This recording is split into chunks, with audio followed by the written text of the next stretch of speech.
Meeting of the Medford School Committee will come to order. The secretary will call the roll. Sorry. Yes. Member Di Benedetto. Present. Member Kretz. Present. Member Stone here. Member Ruggiero. Here. Member Rousseau. Here. Member Vanderklut. Present. Mayor Burke. Present. 6 present, 1 absent. All please rise and salute our flag. I pledge allegiance to the flag of the United States of America and to the republic for which it stands, one nation, under God, indivisible, with liberty and justice for all. Approval of the minutes of February 12th, 2018. There's a motion on the floor to approve the minutes. Is there a second? Seconded by Ms. Vanderklut. All those in favor? All those opposed? Motion passes. Approval of bills, transfer of funds. Motion to approve by Mr. Benedetto. Is there a second? By Mr. Ruggiero. Roll call vote, please. Member Di Benedetto. Yes. Member Kretz. Member Stone. Yes. Member Ruggiero. Yes. Member Rousseau. Yes. Member Vanderklut. Yes. Mayor Burke. Yes, 6 in the affirmative, 1 absent. Motion passes. Please mark Ms. Kretz in attendance. Approval of payrolls. Mr. Benedetto. Just for knowledge and clarification and backup, I am going to request, I'm actually making a motion to receive an Excel spreadsheet with backup info and totals for each weekly and bi-weekly employee with their salaries. I'd like it on an Excel spreadsheet in alphabetical order. So you'd like it emailed to the I would school like committee? it emailed to me within 2 days. And I would also like to add that I would like it presented at every meeting that payrolls are asked to be approved, moving forward. The next payrolls that are prepared would be Wednesday, Thursday, Christine? When do you hit the send button, Wednesday or? Depending on if it's a bi-weekly or weekly, and if there's holidays in between the process. Okay. So, So it could be available for, probably by Friday. or they could send me last week's and then send next week's Friday. So It is- I'm requesting that for tomorrow, an Excel spreadsheet with them listed alphabetically for the current school budget for the second half of the year, and for it to be moved on to come with backup instead of just approving payrolls like we do, having the backup like we do with the bills. I'd like that as well on whenever we meet. So I need one of my members to second that. So it'd be for the prior weeks, are you looking for, or Yes, approved payroll that's been submitted? right. Ms. Vanderklut. Before we rush to approve that, I have some questions for my colleague. First of all, and Christine, I'm not, Ms. Patterson, could you please step forward? Thank you.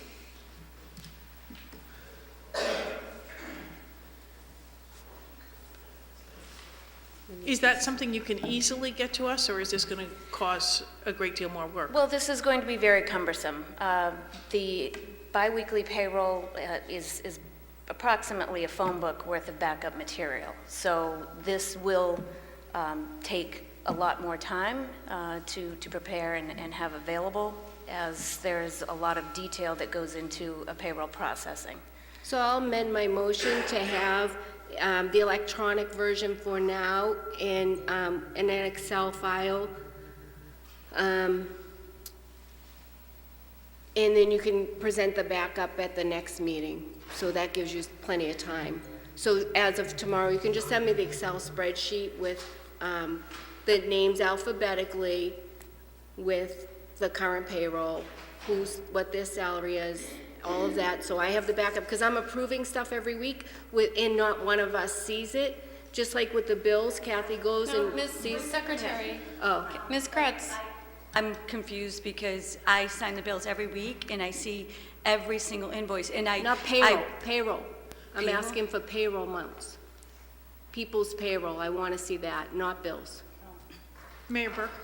Ms. Vanderklut? But we know what, we have a yearly budget, and in that yearly budget, we're given the yearly pay rate. I mean, it sounds as if my colleague is looking for something specific. And if she's looking for something specific, then perhaps it would be wiser to zone down into it, to, There's a motion on the floor. I need one of my members to second the motion, and I request a roll call vote at this point. Is there a second on the floor to request I think in we're- Excel fashion the payroll after it is submitted, so be emailed, correct? Right? And to The be backup presented is- at meetings. Could be voluminous. And that's really an administrative task, not a school committee task. There's a second on the floor. Mr. Russo? So is this are we required to provide this in a format on the website? No, not right now. But if it's approved, we would have to make this public public. And am I correct that printed, this is in fact going to be another REMA paper per person per meeting? At the very least. That's why I'm just asking for the Excel spreadsheet to be sent to us of employees' payroll, not asking for paper copies for the current budget, and I would like it in alphabetical form. It's one spreadsheet. Any payroll department should be able to present it. Payroll information is public information. I just want to have the data before we vote on it every week, and I want to be transparent throughout the community as well. I think it's important for us to have the data, because we just vote on it, and we don't ever check it, and I think it needs to be looked at. So that's why I'm requesting this to this committee. I just have a question. Kretz? So I wanted to ask Christine a question. So Christine, I work at the Mass Teachers Retirement System, and I know that the deduction reports get transmitted monthly. Correct. So what happens is each month, and I don't work on Medford Public Schools, by the way, because it would be a conflict, but I know I work with other districts, and they report to us monthly. So, for example, February is due in on March 10th. Okay, so what happens is the district has until March 10th to give us their electronic file. And when they import that file, the file can be exported to Excel and sorted alphabetically. But that's the month after the payroll's due. And that would be like the soonest, and that would be the easiest way to do it, because in my TRS, you can generate that report really quickly and just cut out the social security numbers, and that could be emailed to somebody, which wouldn't take time. It's already built into the payroll software for my TRS, the reporting software, but it wouldn't be something that could be done bi-weekly, you know? And I'm just, I know what's involved because, I work with multiple school districts. That's what I do all day. So, Mr. Ruggiero? Yeah, I just have a couple of questions. So, first, I'd like to offer a friendly amendment. Do we need to have this information presented physically? Is it okay that we just have this information presented as an Excel file or a comma delineated database? Is that okay? Because that's a lot of paper. Yeah. So you want the physical? I want it in an Excel spreadsheet. Yeah. Every time we vote on any payroll to be sent to us. And I want it on the current budget, and the current day, and alphabetical order, so it's easy for us to see. Sure. Very much like we just approved these. And Okay. we get this. We should have this for payroll. Yeah. Yeah, but I mean, I'm just, a friendly amendment, I think that the paper version, Right, that's a the backup. lot of, I mean, you're looking at a lot of entries. Mr. Ruggiero has the floor right now. So I would like to offer a friendly amendment, if it's accepted, that we have this information presented physically, and if one of the members needs it to be printed out, then they can request it. But for me, I would prefer to have this digitally. If I'm going to search it or scan it, I would need it digitally anyway. Ms. Vanderklut? I guess I have a concern because I haven't seen this, and I don't feel like we've been doing it this way for many, many, many, many years. Perhaps it's a good thing, but I believe that I want to understand what exactly we would see. I wouldn't want anybody's confidential information now coming to us, so I'm very concerned. So I'm going to table this until our next school committee meeting. There's a a motion on the floor to table, which takes priority. Is there a second on the motion? Second. All those in favor of tabling the paper? Aye. All those in favor? Aye. All those opposed? Roll call. The chair is in doubt. Roll call vote on tabling the paper. Okay. Mrs. De Benedetto? No. Mrs. Prince? Yes. Mrs. Stone? No. Mr. Ruggiero? No. Mr. Russo? Yes. Mrs. Henry? Yes.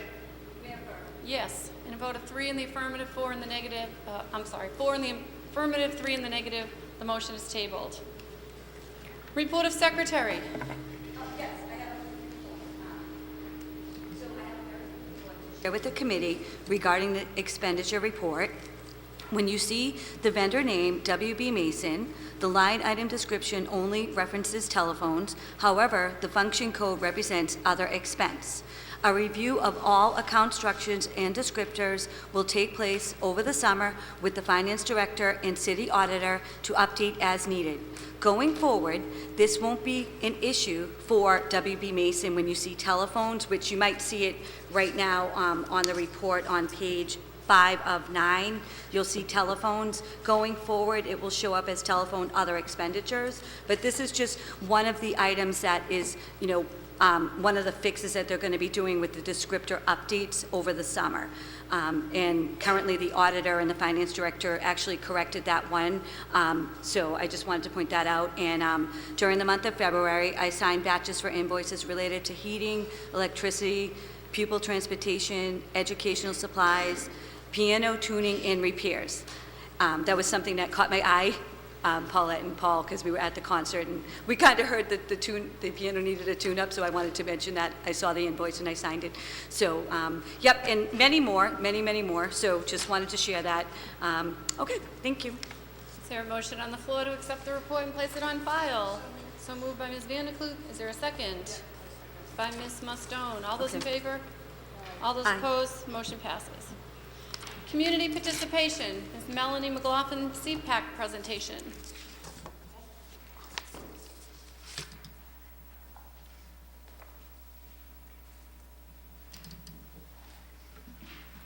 Hello, thank you. Melanie McLaughlin, Alston Street in Medford, and co-chair Tanya Sullivan for Medford CPAC. Thanks for hearing us out tonight. First, we wanted to just sort of share what the Medford CPAC directive is, so folks who are watching tonight know. The CPAC's purpose is to fill the directive stated in Chapter 71B of the Massachusetts General Laws, which requires school districts to establish a parent advisory council and assign both an advisory and participatory function to the PAC. In meeting this requirement, the mission of this Medford Special Education Parent Advisory Council is to advise the district on matters that pertain to the education and safety of students with disabilities by seeking input from the special education parent members, meet regularly with school officials, participate in the planning, development, and evaluation of the school district's special education programs, participate in planning workshops and activities as prioritized by the CPAC board. So that's our directive. We want to first start tonight with saying thank you for all of the responses from committee members this past week who emailed us or called us, and any responses to questions that we had. We also noticed that you're honoring or thanking Mr. Petrellis tonight for the camp, and personally, my daughter attended the camp last week, and it was really great. He did a great job, so we're happy to see that that's happening and that it's inclusive as well. We met with the Disability Council this week as well to discuss some concerns, and also the Recreation Department representative was there, and he talked quite a bit about inclusivity in the Recreation Department as well, so we're very happy about that. Want to say thank you about that too. We wanted to share that last week that Tanya and I worked on a advisory report and PowerPoint available on our Facebook page, and also shared with the school committee members and the mayor, having to do with safety protocols in schools, CPAC advisory and CPAC PowerPoint. We also shared that with the Department of Education, Elementary and Secondary Education, our Joint Committee on Education at the state level, and our representatives and senators.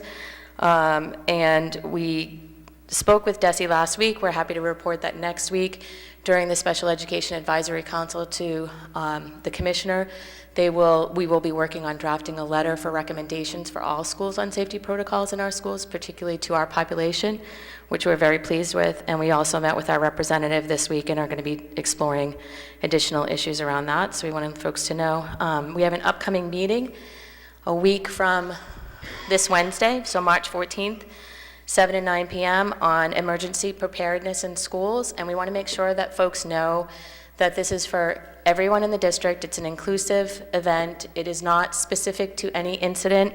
It is instead about emergency preparedness in our schools.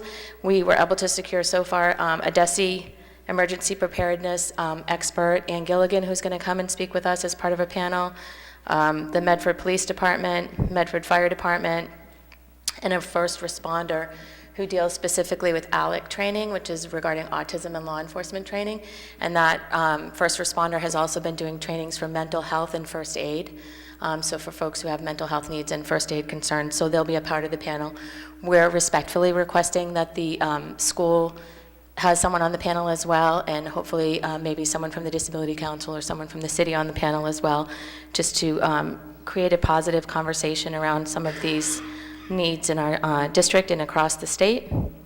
Also wanted to let folks know that we have elections coming up in May, and in June we typically do our end of the year PowerPoint presentation where we present to the school committee, and also we give out awards for folks in the community who have demonstrated inclusivity and equity. So we're looking forward to that. We have two concerns that we wanted to represent to the school committee. One is that we requested a subcommittee last year as part of our presentation, our end-of-year PowerPoint presentation, and it was advised that we join a subcommittee that already existed, a curriculum subcommittee. Unfortunately, that subcommittee, as far as we know, did not meet, or at least we weren't invited to part of a meeting for a subcommittee. We respectfully request once again that we have a subcommittee regarding special education and high-need students. So our high-need students population, for those who are unsure, are students who are receiving special education supports and services, students who are economically disadvantaged, and our English learner students.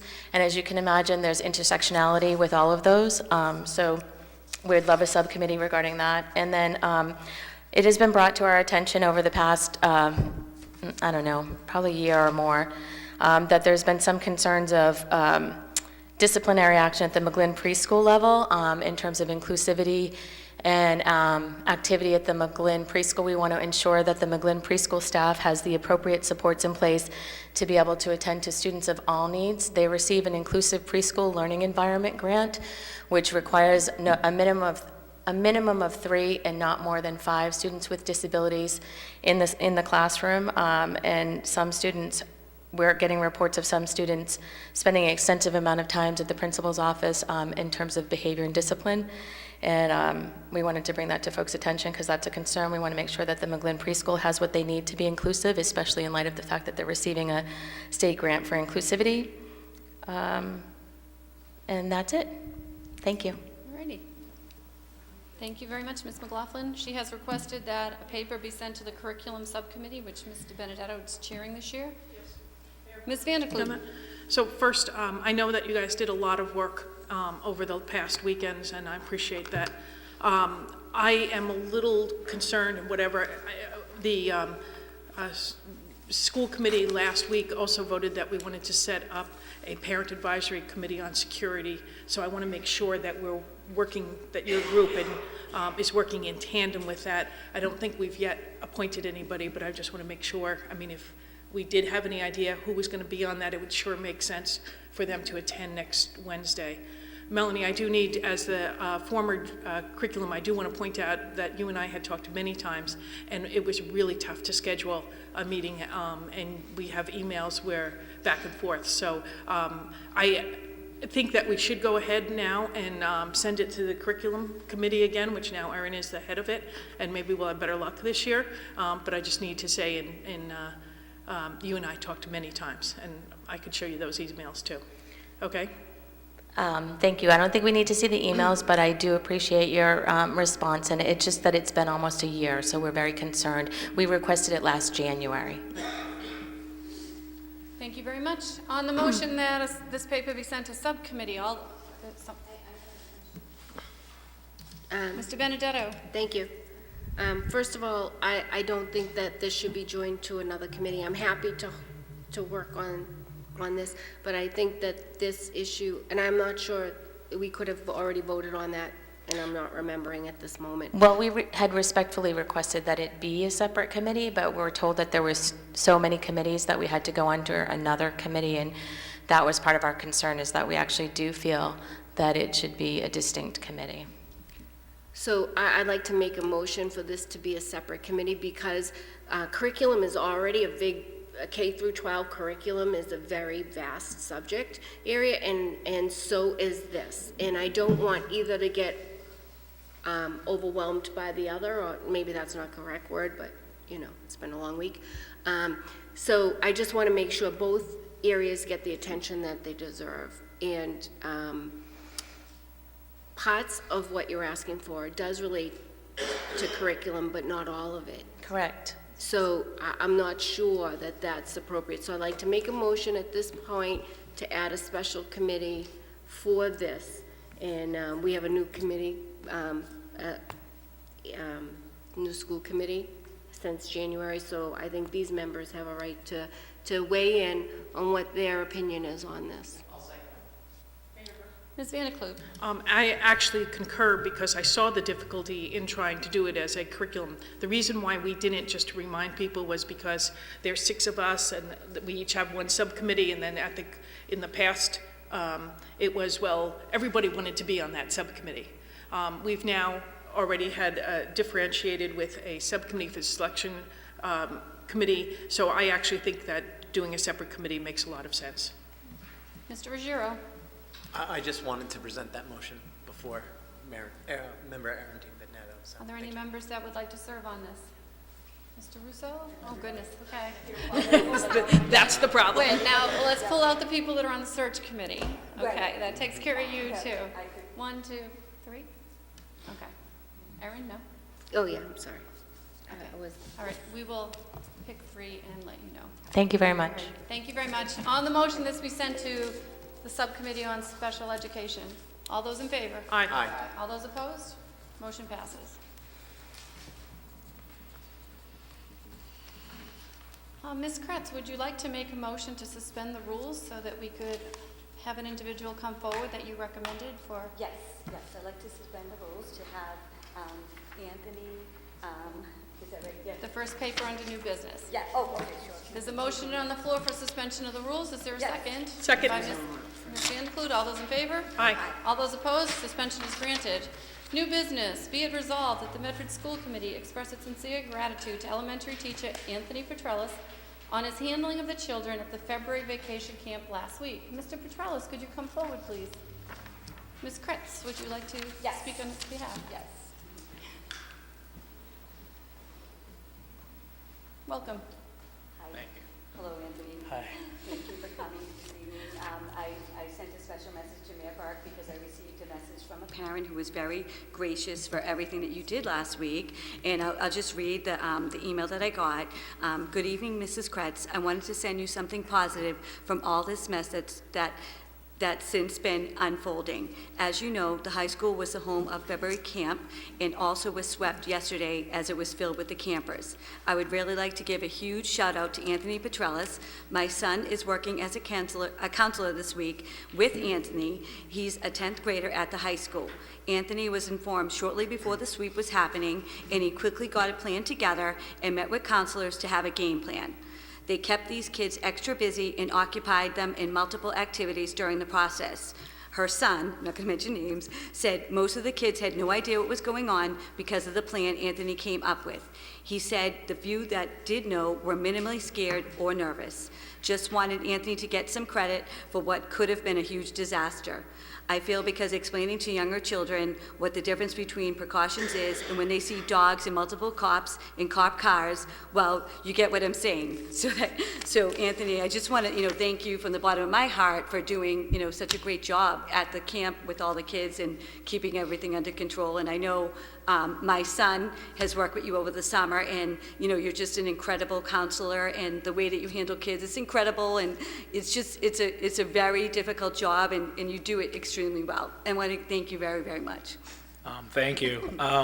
You know, it wasn't just me too. I mean, it goes back to, you know, my boss, Bobby, and Rachel, the, you know, athletic director, assistant athletic director, of all of us kind of coming together. And, you know, I just want to recognize too my counselors, and Pat Hurley, Hannah O'Brien, Nick Carlino, Bobby Norton, Adriana Barboza, Mariah Munez, and Delaney Tivenin.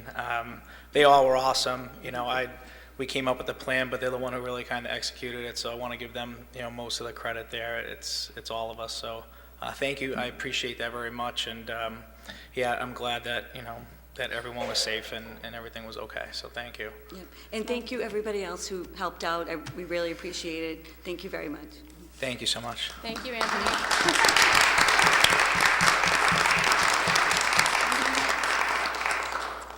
On the motion that this item be received and placed on file by Ms. Kretz?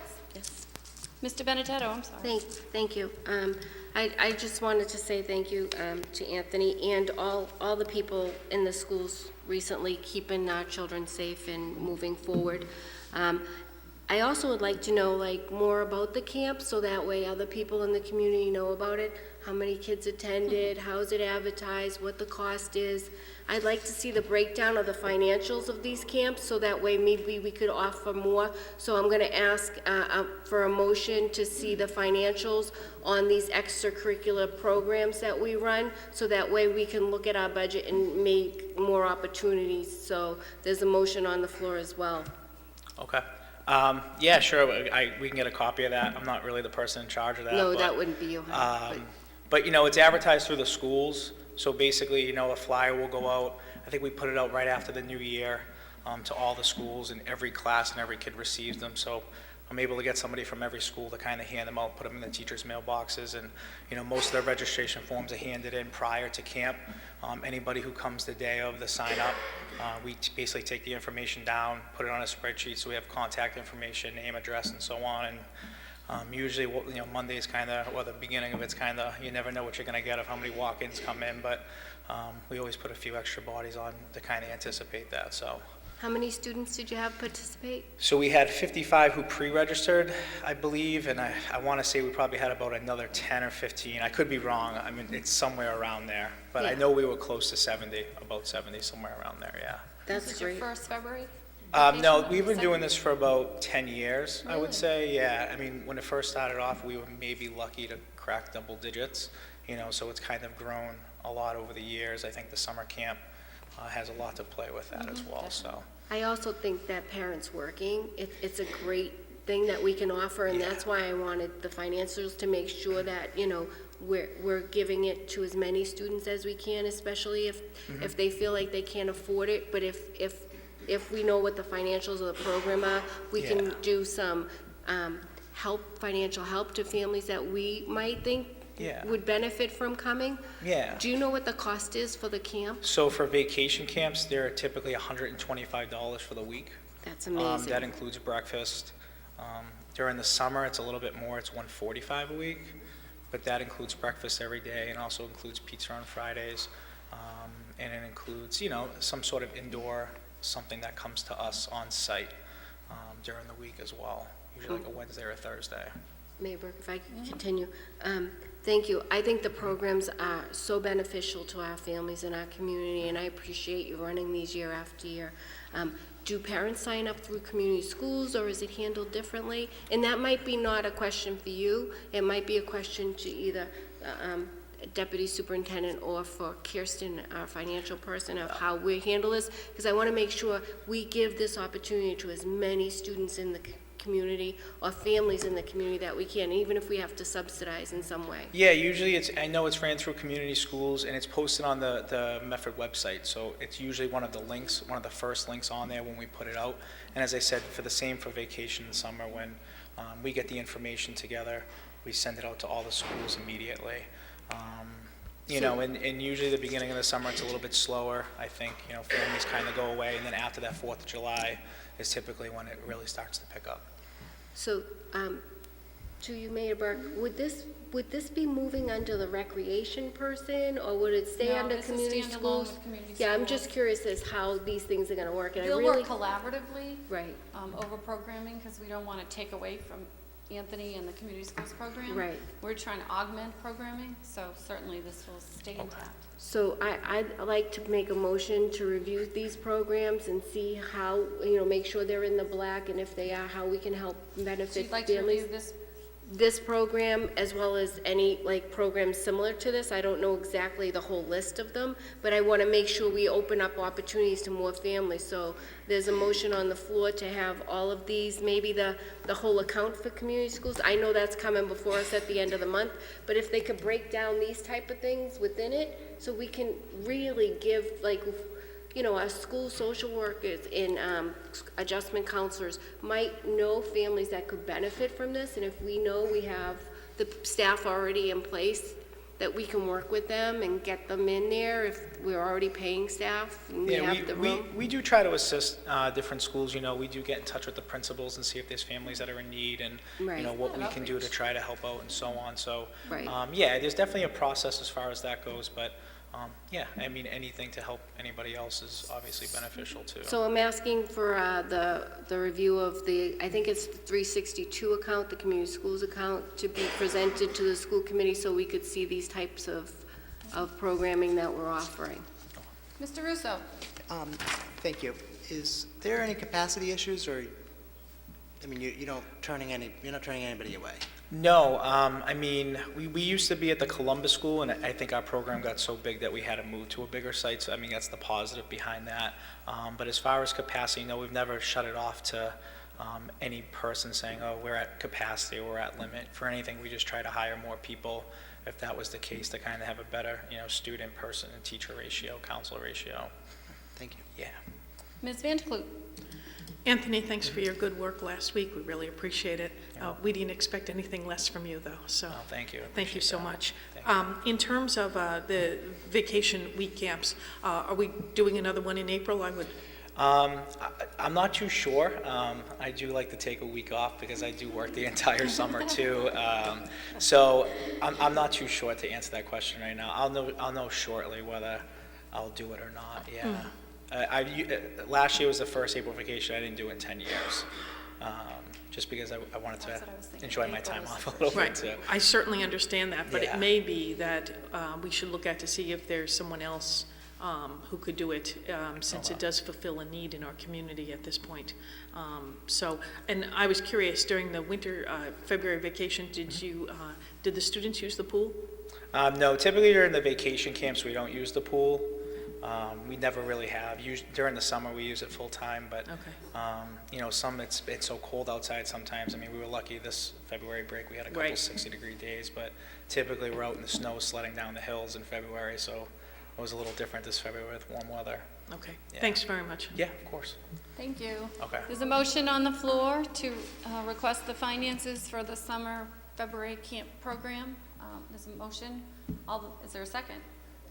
Mr. Russo, question?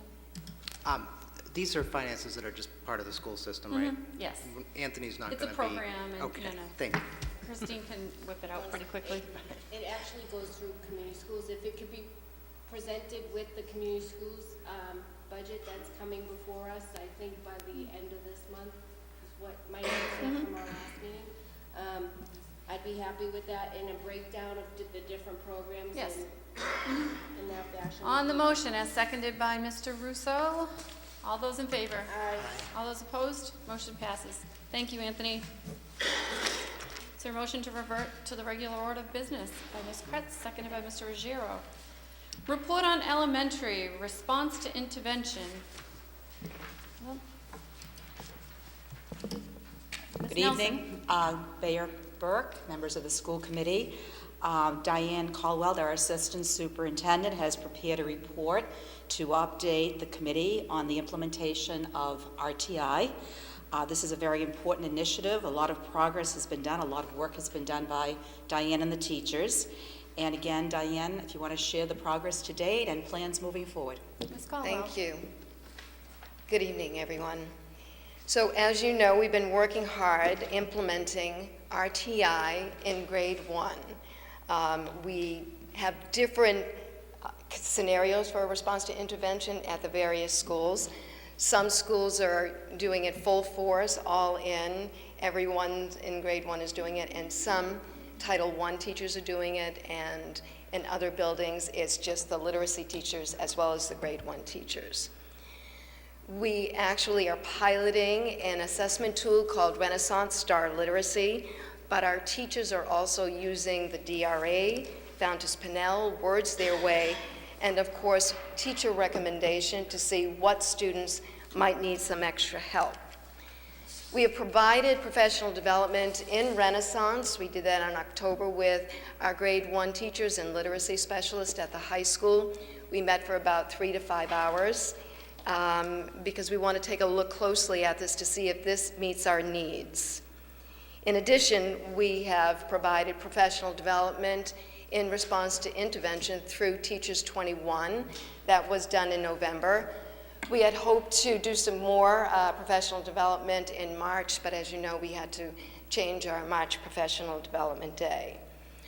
One of the wonderful things that we did was had our principals go to Burlington Public Schools, and they met with Susan Astone in Burlington, who is the RTI coordinator. And she walked our principals and assistant principals through what RTI really looks like in their buildings. So they've been doing this for about 10 years, and it takes a lot of time to really become knowledgeable about the best way to implement it in your district. Our Title I and literacy staff have been assisting our first grade teachers in RTI.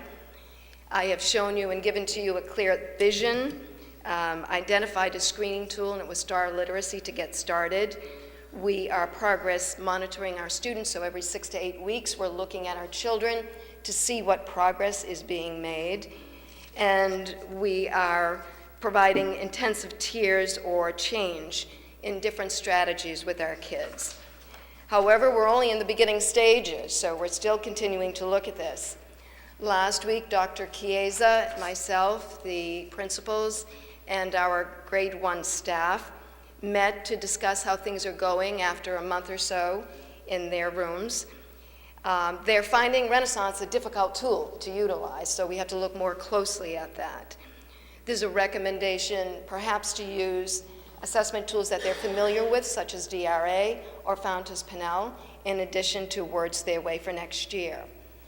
We have to look closely at scheduling because that is an issue, especially if we want to have sustainability with RTI. If you have specialists push in with each grade level, it may not be sustainable to go 1, 2, 3, 4, and 5. We're also looking at specific models, so we'll take a look at what the Brooks and the Columbus are doing and how it differentiates from what the McGlynn and the Roberts are doing. We're going to look at specific topics, so for instance, if we're continuing with literacy, which is our plan, do we focus on subjects like phonemic awareness and fluency and comprehension, as opposed to opening up to a variety of different literacy components? And we're also looking at what grade levels we may be able to move forward with for next year. Currently, we're just, with grade 1. I'd like to move it into grade 2 and see how that works, and maybe do full force with grades 1 and 2. Dr. Nicole Chiesa, principals, grade 1 staff, and I did meet to debrief about RTI working. We have another meeting planned in April, and hopefully we'll get more information and update you as we move along. I'd love to answer any questions if you have some. Mr. Benedetto. Thank you. So Diane, when I read your report, a few things stood out to me. The first one is that because the professional development day has been changed, Yeah. is there another plan to help these teachers with, make sure they have the training that they need? So I have reached out to Teachers 21. I've spoken to Maureen Huddleston. We are looking into it, but time is really short for us, and we can provide after school, but I don't have any specific mandated time to do this for this year. But I have reached out to Teachers 21, yes. And hopefully they can have a PowerPoint or something that teachers will want to look at, so that way they can implement some of They the... could, or we could work an afternoon. So if teachers want to stay maybe a couple of afternoons from like 3 to 5, we could see if we could work that out with them. Okay, I just would hate for this not, because you've worked very hard on it, and they have Well, too. the teachers have done a great job. Right. The next thing that really stood out to me out of your report was Burlington is fortunate enough to be able to hire several RTI tutors for each building. Having those tutors assures fidelity to interventions, providing more intensive support in core instruction and D-line and PD around intervention training. That's true. I think that's key. So, like, I don't know if you feel like a curriculum meeting towards budget time we might sit down and talk about this situation? Well, I think it's something, Or you if can just make if we want it to recommendations? work and we want it to be sustainable, we may have to entertain the idea of having additional tutors. Now, in Burlington, they're very lucky to get retired people to come back, so that saves their district money. So we could look into maybe bringing back some retired people to work as tutors. But yeah, the more you can push in and take small groups of children and work with them, the better we would be.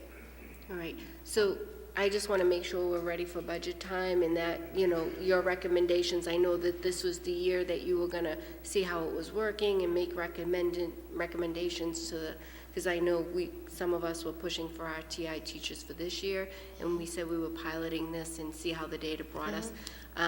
Do you have an idea of which way you're going to be heading? Because budgets is starting to be presented tonight. I just want to make sure that we have a clear vision for next year, and I'm going to look at you as the expert, seeing what's happened so far.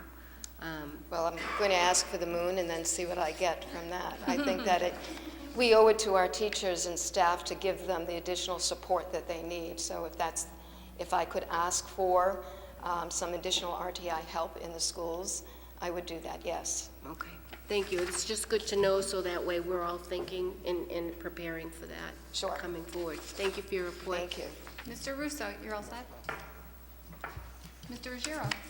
Yeah, a couple of questions. So when you say several RTI tutors, how many are we talking about per building, like 3 or 2? Well, so if we just start with grades 1 and 2 for next year, if we had one full-time tutor that we might be able to split between the 2 grade levels for each building, that would be helpful. Okay. And so I have this is on page 2 of the report. When you say Renaissance is a difficult tool to utilize, do we have a sense of like what the participation rate is among teachers, or are teachers using part of it now because it's too difficult, they're having trouble using it all? What do you mean when you say Renaissance is a difficult tool to utilize? It's difficult for the teachers to navigate through Renaissance when they go online. The children have headphones on as they listen and they do the assessments. We can't hear what's going on, so if something's not working in the headphones, we don't even know that. I see what you mean. Children are filling in blanks. We've had maybe 3 professional development sessions, online sessions with Renaissance, and honestly, they haven't been as helpful as I hoped that they would be. All set? Yeah, thank you. Ms. Van de Kloot? Diane, I have a relationship with one of the Burlington elementary teachers, and that's what really sparked my interest, our long conversations about this. And I do know that she said that the tutors were extremely helpful, but I also, and I'll check back with her, but I wondered whether, is this something could you train any volunteers, or is it too extensive? I think you might be able to train volunteers to do that. Currently at the McGlynn Elementary School, we have one of our first grade teachers is utilizing Mystic Valley Elder Services in that capacity. So yes, I think you could probably train people to do it. They're using teachers, retired teachers, so we'd have to think about making sure that the kiddos are getting the best. Right, of course, of course. Thank you. Very good. I'm sorry, Ms. Mustone. One of the concerns was staffing, and this is more just, I think, what Erin was saying, for us to get a head start on budgeting. For the 4 schools, could you just, if you can, offhand, say how many kindergarten classes they have, how many Title I teachers they have, and how many literacy support teachers each school has? So off the top of my I know. head, each of the schools has 4 kindergarten teachers. You said Okay, kindergarten, correct? At the Roberts, they have 2 Title I teachers and a literacy specialist. One, literacy? One literacy okay. specialist. At the McGlynn, they have 2.6 Title I teachers Yep. and a literacy specialist. Yep. At the Columbus, they have 3.0 Title I teachers and a .5 literacy specialist. Okay, The Brooks does not qualify for Title I, yeah, and they have 3.0 literacy specialists. so that almost makes up the difference. Yes. Okay. And then, hold on, sorry.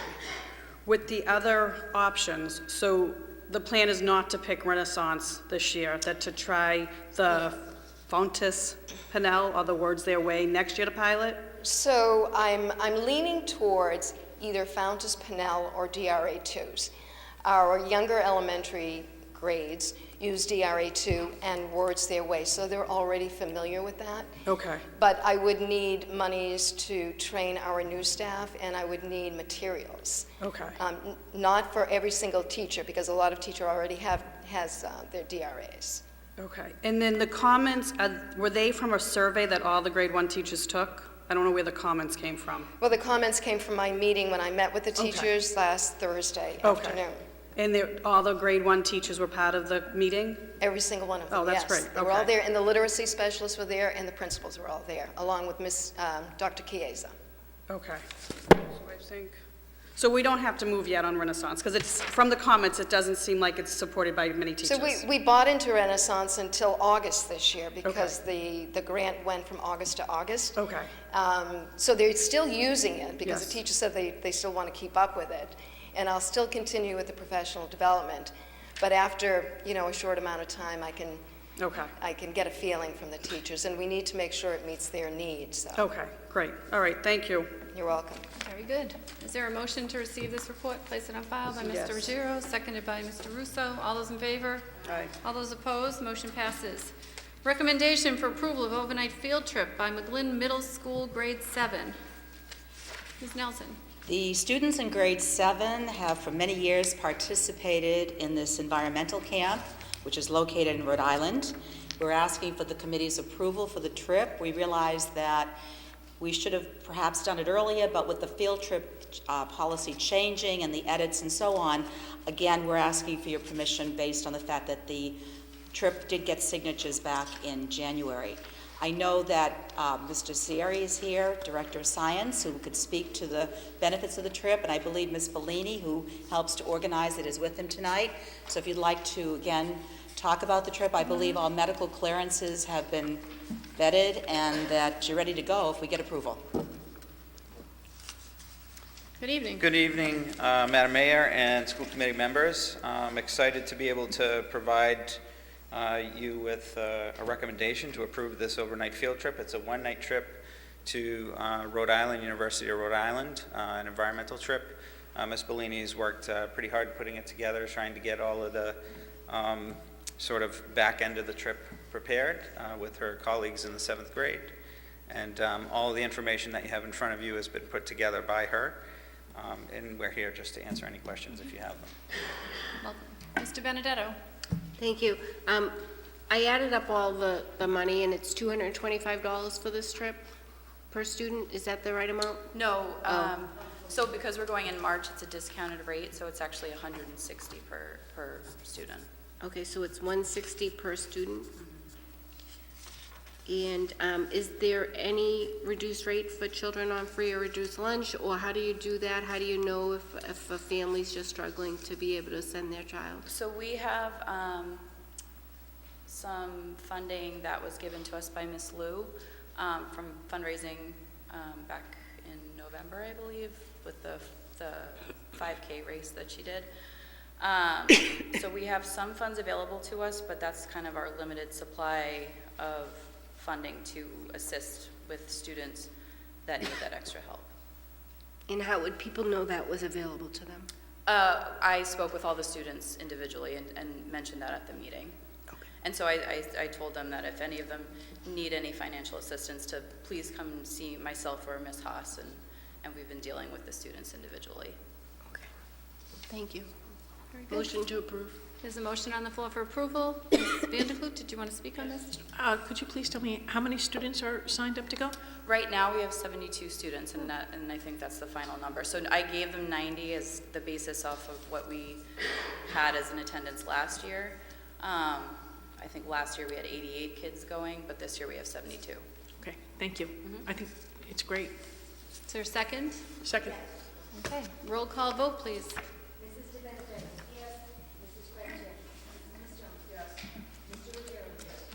Mr. Russo? Yes. Mrs. Vanderklut? Yes. Mayor Burke? Yes, 7 in the affirmative, 0 in the negative, motion passes. Have fun. Thank you. Thank you. Also, could someone make a motion for suspension? We have another field trip for the Medford Vocational Technical High School. There's a motion for suspension on the floor, seconded by Ms. Vanderklut. All those in favor, all those opposed. Addendum, this was added to our agenda. This request was received after the meeting was posted. However, it was within the 48 hours. It's a field trip for the Medford Vocational Technical High School to attend the DACA state competition. So, good evening. Good evening. A couple of weeks ago, when we were here and the kids got their certificates, we were just going to go in Friday for the competition and then Saturday morning for the awards banquet. Since that time, they decided to cost share and fundraise with the funds that Mr. Fallon was able to secure for the registration. So we have 5 vocational kids that are going to stay overnight with myself Thursday and Friday. And the 3 high schoolers are going to come in Friday just for the day and maybe come back on their own for the awards banquet. So I just did a quick spreadsheet for you that basically everything is covered, so there's no request for funding. And I also included in there is the liability and the consent forms, because those forms are not only signed by the students, but also their parents. And it outlines very clearly level 1 and level 2 infractions and what happens. And I know security's a concern on everybody's parts these days, so there's 2,900 advisors and students who are going to occupy 90% of the Marriott rooms. DECA has their own security force that works in conjunction with the Marriott and the Boston Police Department. And even they're starting to tighten up things, so the bags will be checked internally by us before we leave Thursday. And then they go into a secure area before we move to the rooms. And the Boston Police Department's going to sweep it with dogs. So. Okay. Mr. Benedetto. Thank you for bringing the children to this, and good luck. I hope they will bring back a lot of awards. And thank you for making sure that the security measures are implemented and followed. Have a fun time, and motion to approve. There's a motion on the floor for approval, seconded by Mr. Ruggiero. Roll call vote, please. Mrs. DeBenedetto? Yes. Mrs. Frenchek? Mrs. Jones? Yes. Mr. Ruggiero? Yes. Mr. Russo? Yes. Mrs. Vanderklut? Yes. Mayor Burke? Yes, 7 in the affirmative, 0 in the negative. Motion passes. Good luck. Oh, Thank you. Sebastian, Mr. Tringali. Yeah, I was just wondering if there's anything the high school community can do, like fundraising, or if it's already more or less the dust is settled. Hopefully, we're going to ask for some support if we make it to Atlanta. All right. Right now, we're all set. Thank you, though. Good luck. Let us know. Thank you. Thank you. Ms. Vanderklut. While we are under suspension, I wanted to talk about our subcommittee meeting, Mr. Ruggiero. So typically, we send things to subcommittee meetings, but Mr. Ruggiero has proposed that we have a subcommittee meeting on community outreach this Friday, and perhaps I could just ask you to talk about it. I just want to make sure that the rest of the committee knows. I had asked that there be a preliminary meeting. Unfortunately, it doesn't seem like timing is. And Mr. Ruggiero, I just want to mention that it needs to be posted, and that means you need to contact the superintendent's office to have that happen. Yeah, Mr. Ruggiero. so we, as the 3 members of the Community Relations Subcommittee, we all worked out when would be the best time to meet. It's going to be on March 9th from 12:30 to 1:30. We cleared the date with the senior center, so that's where we'll be. And it'll also just give opportunity for seniors that sometimes aren't able to come to our meetings or just have an opportunity to speak. All the issues were forwarded to the superintendent and to the mayors. I think maybe just due to the timing of things and what's been going on lately, I think maybe it's been lost in the shuffle, but I'm going to make sure everything is going to be posted properly. It's also been posted in the senior newspaper that they have. Right, I just want to make sure we officially post it Absolutely. towards our Yeah, regulations. I'm following up with the deputy superintendents tonight to make sure everything is posted properly. Could you announce what the agenda is for the meeting? Sure. So I'm going to be posting the agenda online. So basically, we're only going to have an hour. Unfortunately, that's all the time they could give us. But the primary issue of the day is going to be discussing how we can reach out to our senior community to improve access, whether it's through tutoring or maybe through RTI, whatever sort of implementation that we're able to have for the senior community to help out with our education system. And basically just to hear from what we can do. All this will be posted officially, though. Okay. And one of the members will keep the minutes because you're Yeah. doing it off-site. Right. And you need 2 for a quorum. Ms. Mustone is unable to attend. Yeah, unfortunately. This Friday of the storm, I was attending a conference with students, and now it's this Friday. So I'll be in Franklin, Mass. Okay, I'm certainly hoping to be there, planning to be there, but sometimes I do work in an environment which can be tricky. And it So- requires a quorum to Of have an course. official Yeah, committee of course, meeting. we understand. Okay. Thank you for the information. Motion to revert to the regular order of business by Ms. Kretz, seconded by Ms. Mustone. All those in favor? Aye. All those opposed, motion passes. Recommendation to approve incident report policy.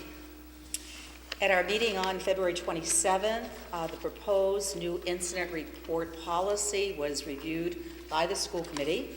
Mr. Rousseau recommended an additional edit. It was a sentence to be added to the draft policy, and that sentence reads, "This policy will be integrated into all annual reviews, contracts for rentals of our facilities, and school handbooks."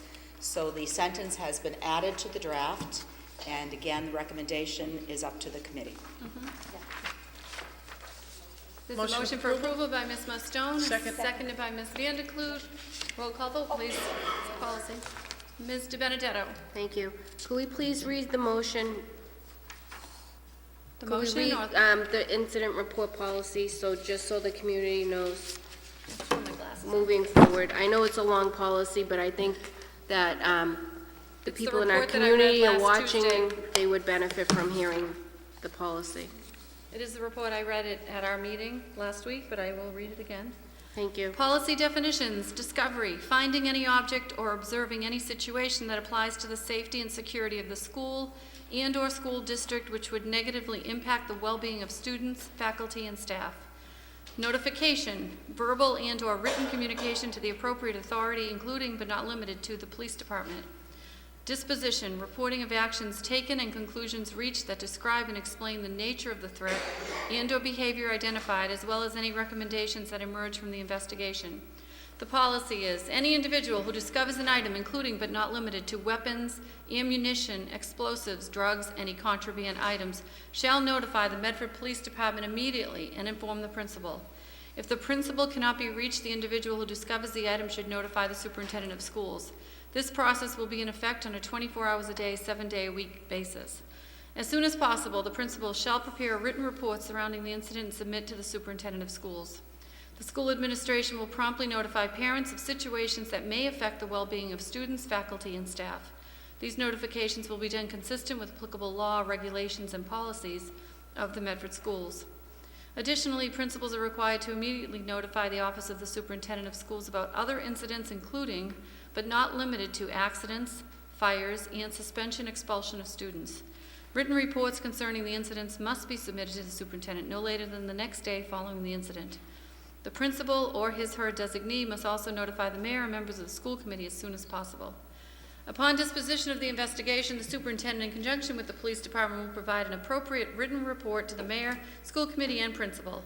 This report shall include the facts surrounding the situation, conclusions reached, as well as any recommendations to be considered. This policy will be integrated into all annual reviews, contracts for rentals of our facilities, and school handbooks. There's a Thank you. motion on the floor for approval, as seconded. Ms. Kretz, is there a question? Oh, I just wanted to give a big thank you to everybody who sent us the reports last week. We were getting them, and I got a lot of positive feedback from the community regarding the robocalls and the information that was sent out. And it was very quickly, and it was very, very useful and very informative. I just wanted to say thank you before we did the roll call. Ms. Vanderkloot. I just want to make sure, though, that we received one report which had the name of a student, and I just want to make sure that it's redacted, because we should not have that information. Also, we do have a protocol for, what's it called, Paul? You remember? A protocol when a student says something or is of concern, a safety care, and I think that we should remind everybody that that is in existence and in place. If in fact a student makes some kind of threat, but the safety care protocol is followed, then while the school committee can be informed, I received one robocall from a principal, and I wondered how, if nothing if there was no reason to be concerned after professionals had assessed the child, and it was an elementary school child, and kids will be kids and say things, that I didn't want to. I think there's a balance between what some will call transparency, and my concern would be heightened,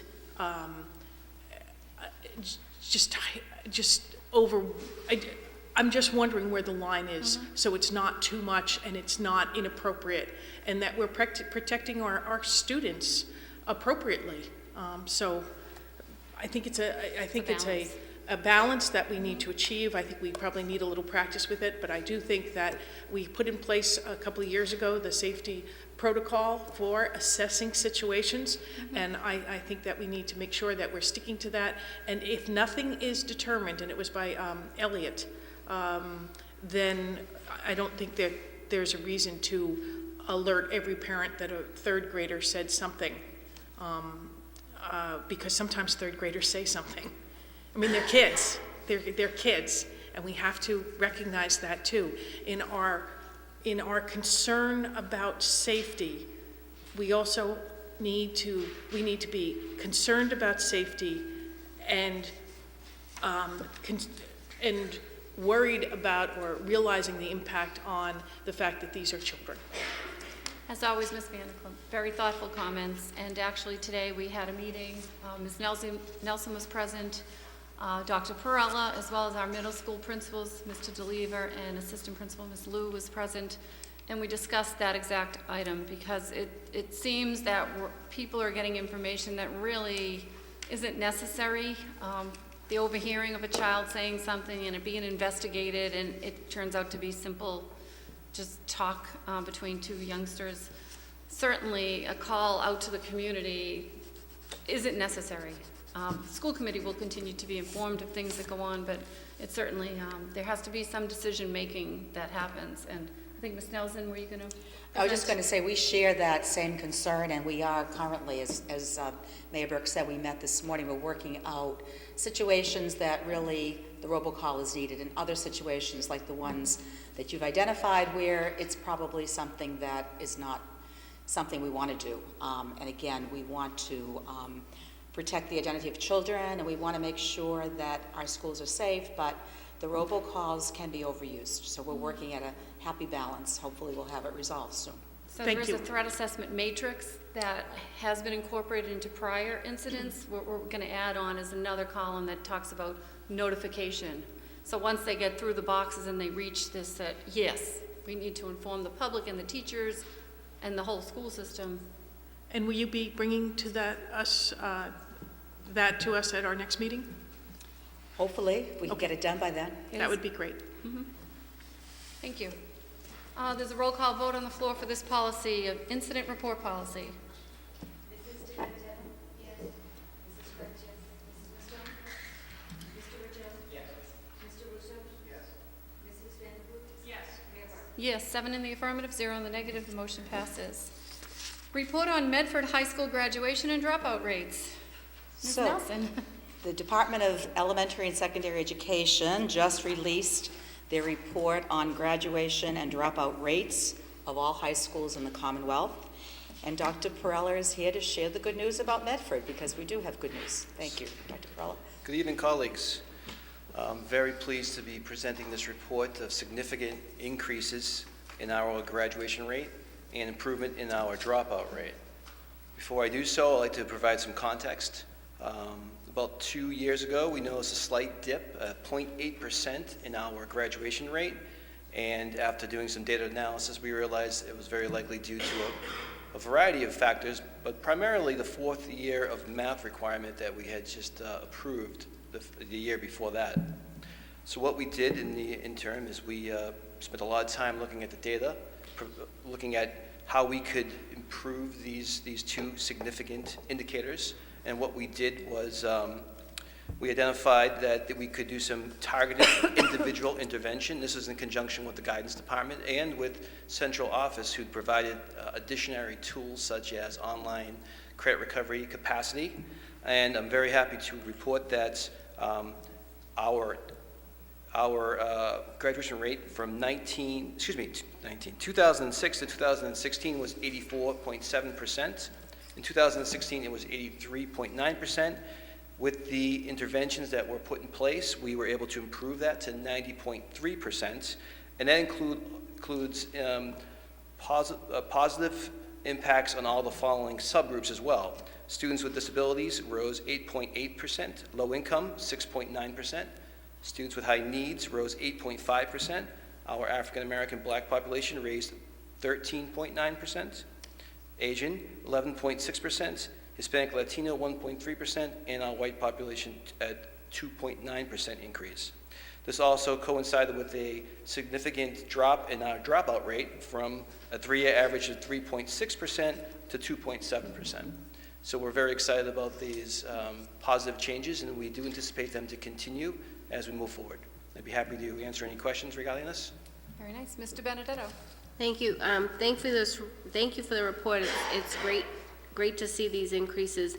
And as Mr. Belson would have always said, just because we might have a 90% doesn't mean that we're not still committed to the children that haven't passed in 4 years. Sometimes children take longer than 4 years to complete this work. And I remember him saying that many times when we get this report, so I don't want anybody in the community to think that we just let kids go if they don't graduate. We keep working with them until we can't anymore, you know. Thank you, it's really good news. And if you notice that the 95% is the 4-year adjusted rate, so that is students that we're able to work with over the summer who didn't graduate in June, but we were still able to get them to graduate by October 1st. And I'd like to add one other thing. This data looks great, but I would really love to share the experience of working with parents and families and being able to say, yes, your daughter or son will graduate in June. They can go through the ceremony. It's a very exciting opportunity for me to work with families like that, and to see that the faces of the students and the families when they can participate is really much more impressive than this data. So it's 95% adjusted 4-year rate? Yes. So that's just carrying you through the summer, or does That's it go carrying us beyond through the summer? Right, yes. So what we do, some students are unable to meet that graduation requirement by graduation, but we still work with them over the summer, and we can get that to 95%, like it shows, by the October 1st deadline. Wonderful. Great job. Thank you. Are there any other questions for Dr. Perella? No? Motion to receive this paper? So By motion. Mr. Ruggiero, seconded by Mr. Benedetto. All those in favor? All those opposed? Motion passes. Pre-budget report, finance. Mr. Signy. I'd like to just preface by saying that, especially for the new members, that every year we begin the budget process with these pre-budget reports. The department directors come before you over the next little bit, the next series of meetings. We have them scheduled. So by budget time, you can see what some of the priorities are for the departments, so you can make your priorities as you go into funding things as the budget rolls out.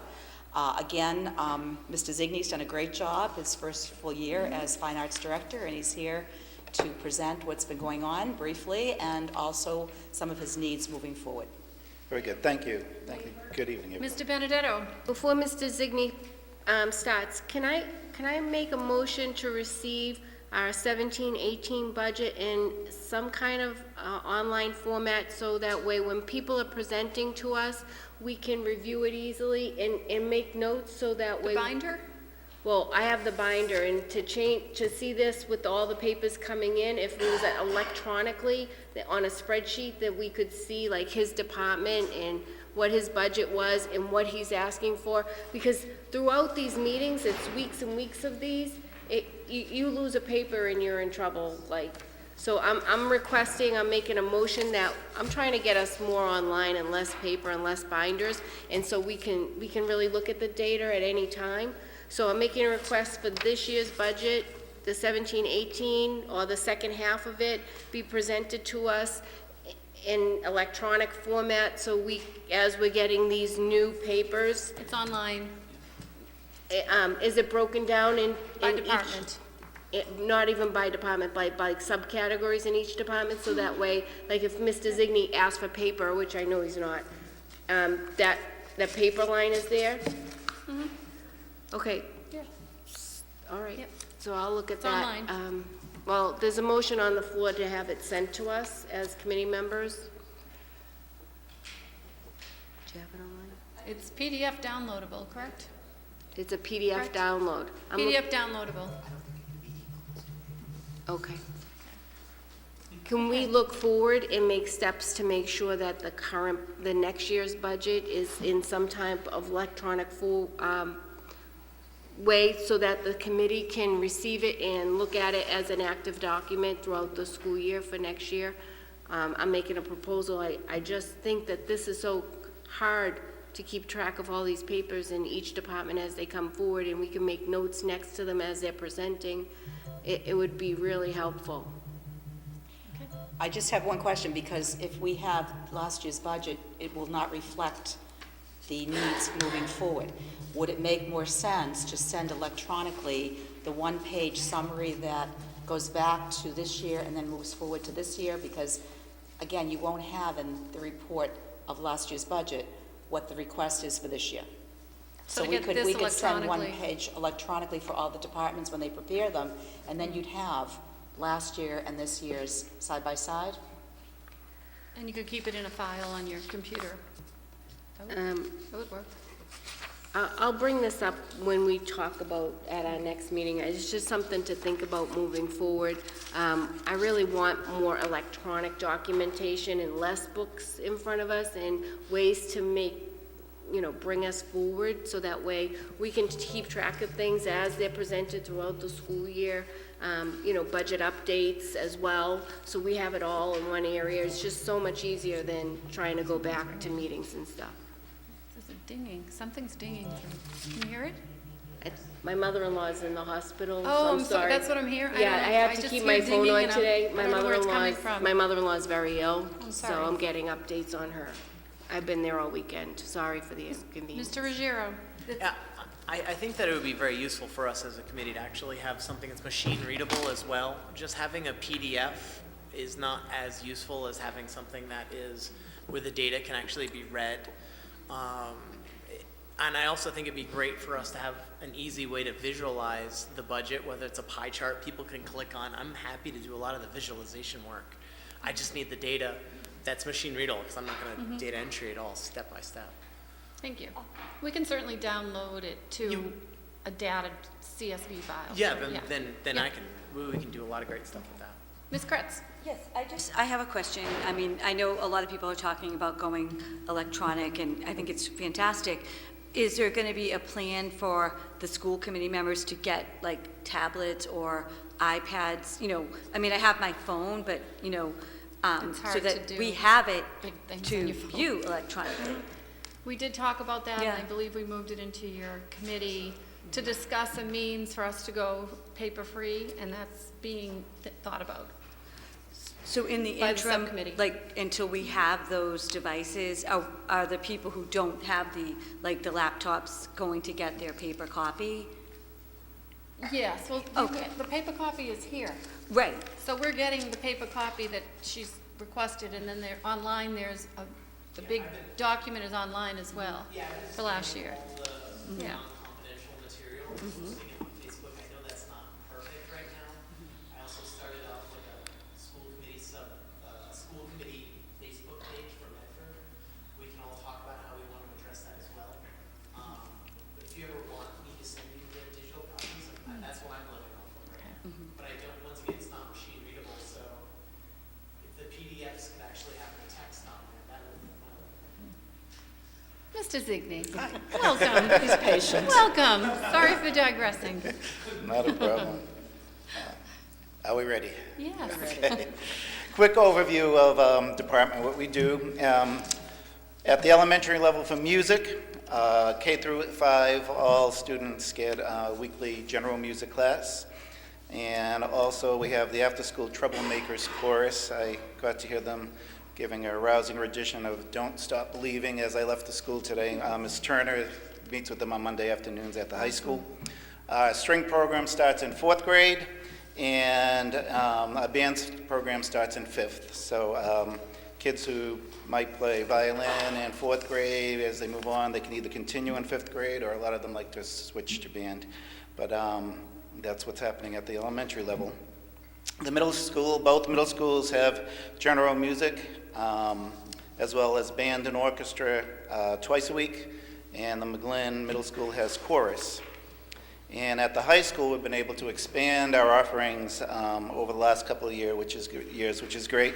In addition to band, orchestra, and chorus, there's percussion and guitar, music appreciation, music technology, and musical theater. And this year, the percussion and guitar is going to be able to be offered to freshmen coming in.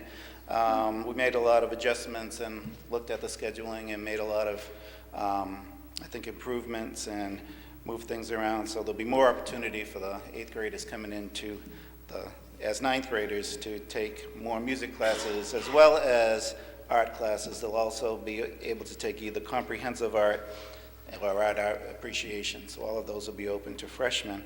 For the art classes at the elementary and the middle school, they all have weekly art classes, K through 8.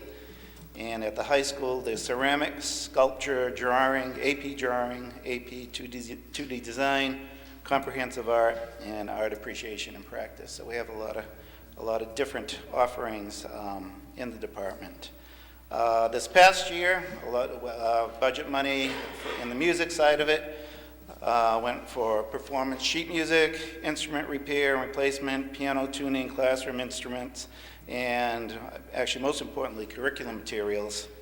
And on the art side, expenditures including ceramics and sculpture equipment, maintenance, paint, drawing, construction paper, various adhesives, markers, clay, pencils, accessories. There are really a lot of consumable supplies on the art side where a lot of our budget went. For accomplishments, each year we do at least 14 major concerts at night, and that doesn't count all of the performances the kids do during the school day.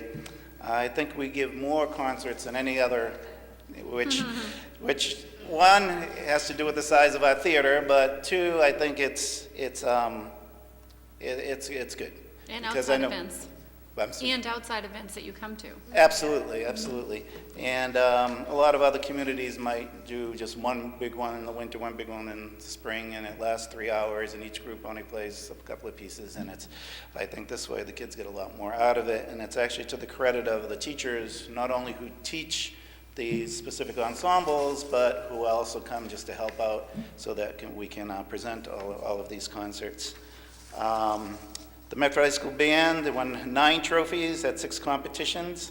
They hosted its 5th annual NESBA Championship Finals, placing 3rd. They performed at the city inauguration. We had one member accepted to the MEA Northeast District Senior Festival, and the band will be going to Florida, the Magic Kingdom, right before April vacation to play in Orlando, and they'll play at Disney World as well as demonstrate for a group called Give the Kids a World, which is part of the Make-A-Wish Foundation. So they'll be doing a lot of community service type things there as well. Very nice. The Medford High School Orchestra, we had 3 members accepted to the MEA Northeast District Festival, and 2 members were selected to the All-State Orchestra. This past Saturday, I had the privilege of watching Justin Zhang and Arden Ingersoll perform on the stage at Symphony Hall with the Massachusetts All-State Orchestra, and actually it was a performance worthy of Symphony Hall. They did a fantastic job.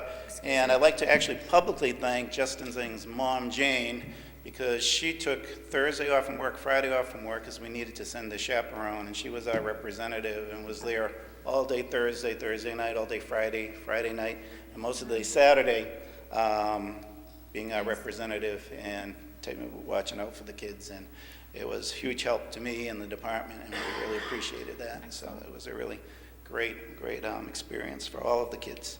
And in a couple of weeks, Mrs. Chang is taking her middle school string ensemble on March 25th.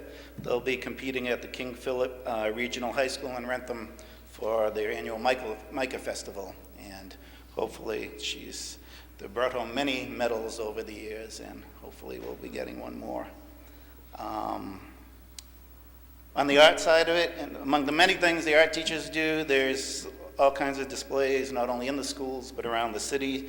Medford Children's Art Showcase, Arts Council exhibits, West Medford Open Studio displays. Just recently, 3 Medford High School students were recognized by the Scholastic Arts Awards, and I think in an upcoming meeting, I'll be submitting those names so that we can recognize those students. Docent training partnership with the Museum of Fine Arts, and they had a joint field trip along with the History Department to the Museum of Fine Arts. So the art department was very active also. As lead teacher, I was involved in a lot of things. This is the first year I was really involved with the budget, and over the course of the year, I think I got a handle on things and figured out a few ways to do things a bit differently. So as far as the requests, just some minor increases is what I'm asking for. Pretty much level funding is great. A little bit more money for piano tuning. We have, across the city, we have 15 pianos that we actually use either for concerts or instruction. We have a lot more, but it's 15 are in use. And some authorities say you should tune them twice a year. Everybody agrees they should be tuned once every year. We haven't had enough to do that, so we kind of triage them a little bit. But a little bit more money for that would be helpful. And the band has grown in numbers as well as equipment and in activity, and we're looking just for an increase in the bus transportation for the band. They do a ton of fundraising as it is. If they could do a little less fundraising, a little bit more playing, that would be a great thing. So if we can increase their bus budget a bit, that would be helpful. Great. Thank you, Mr. Zigny. Mr. Russo, you? Yeah, I'm sorry. Thank you very much for this.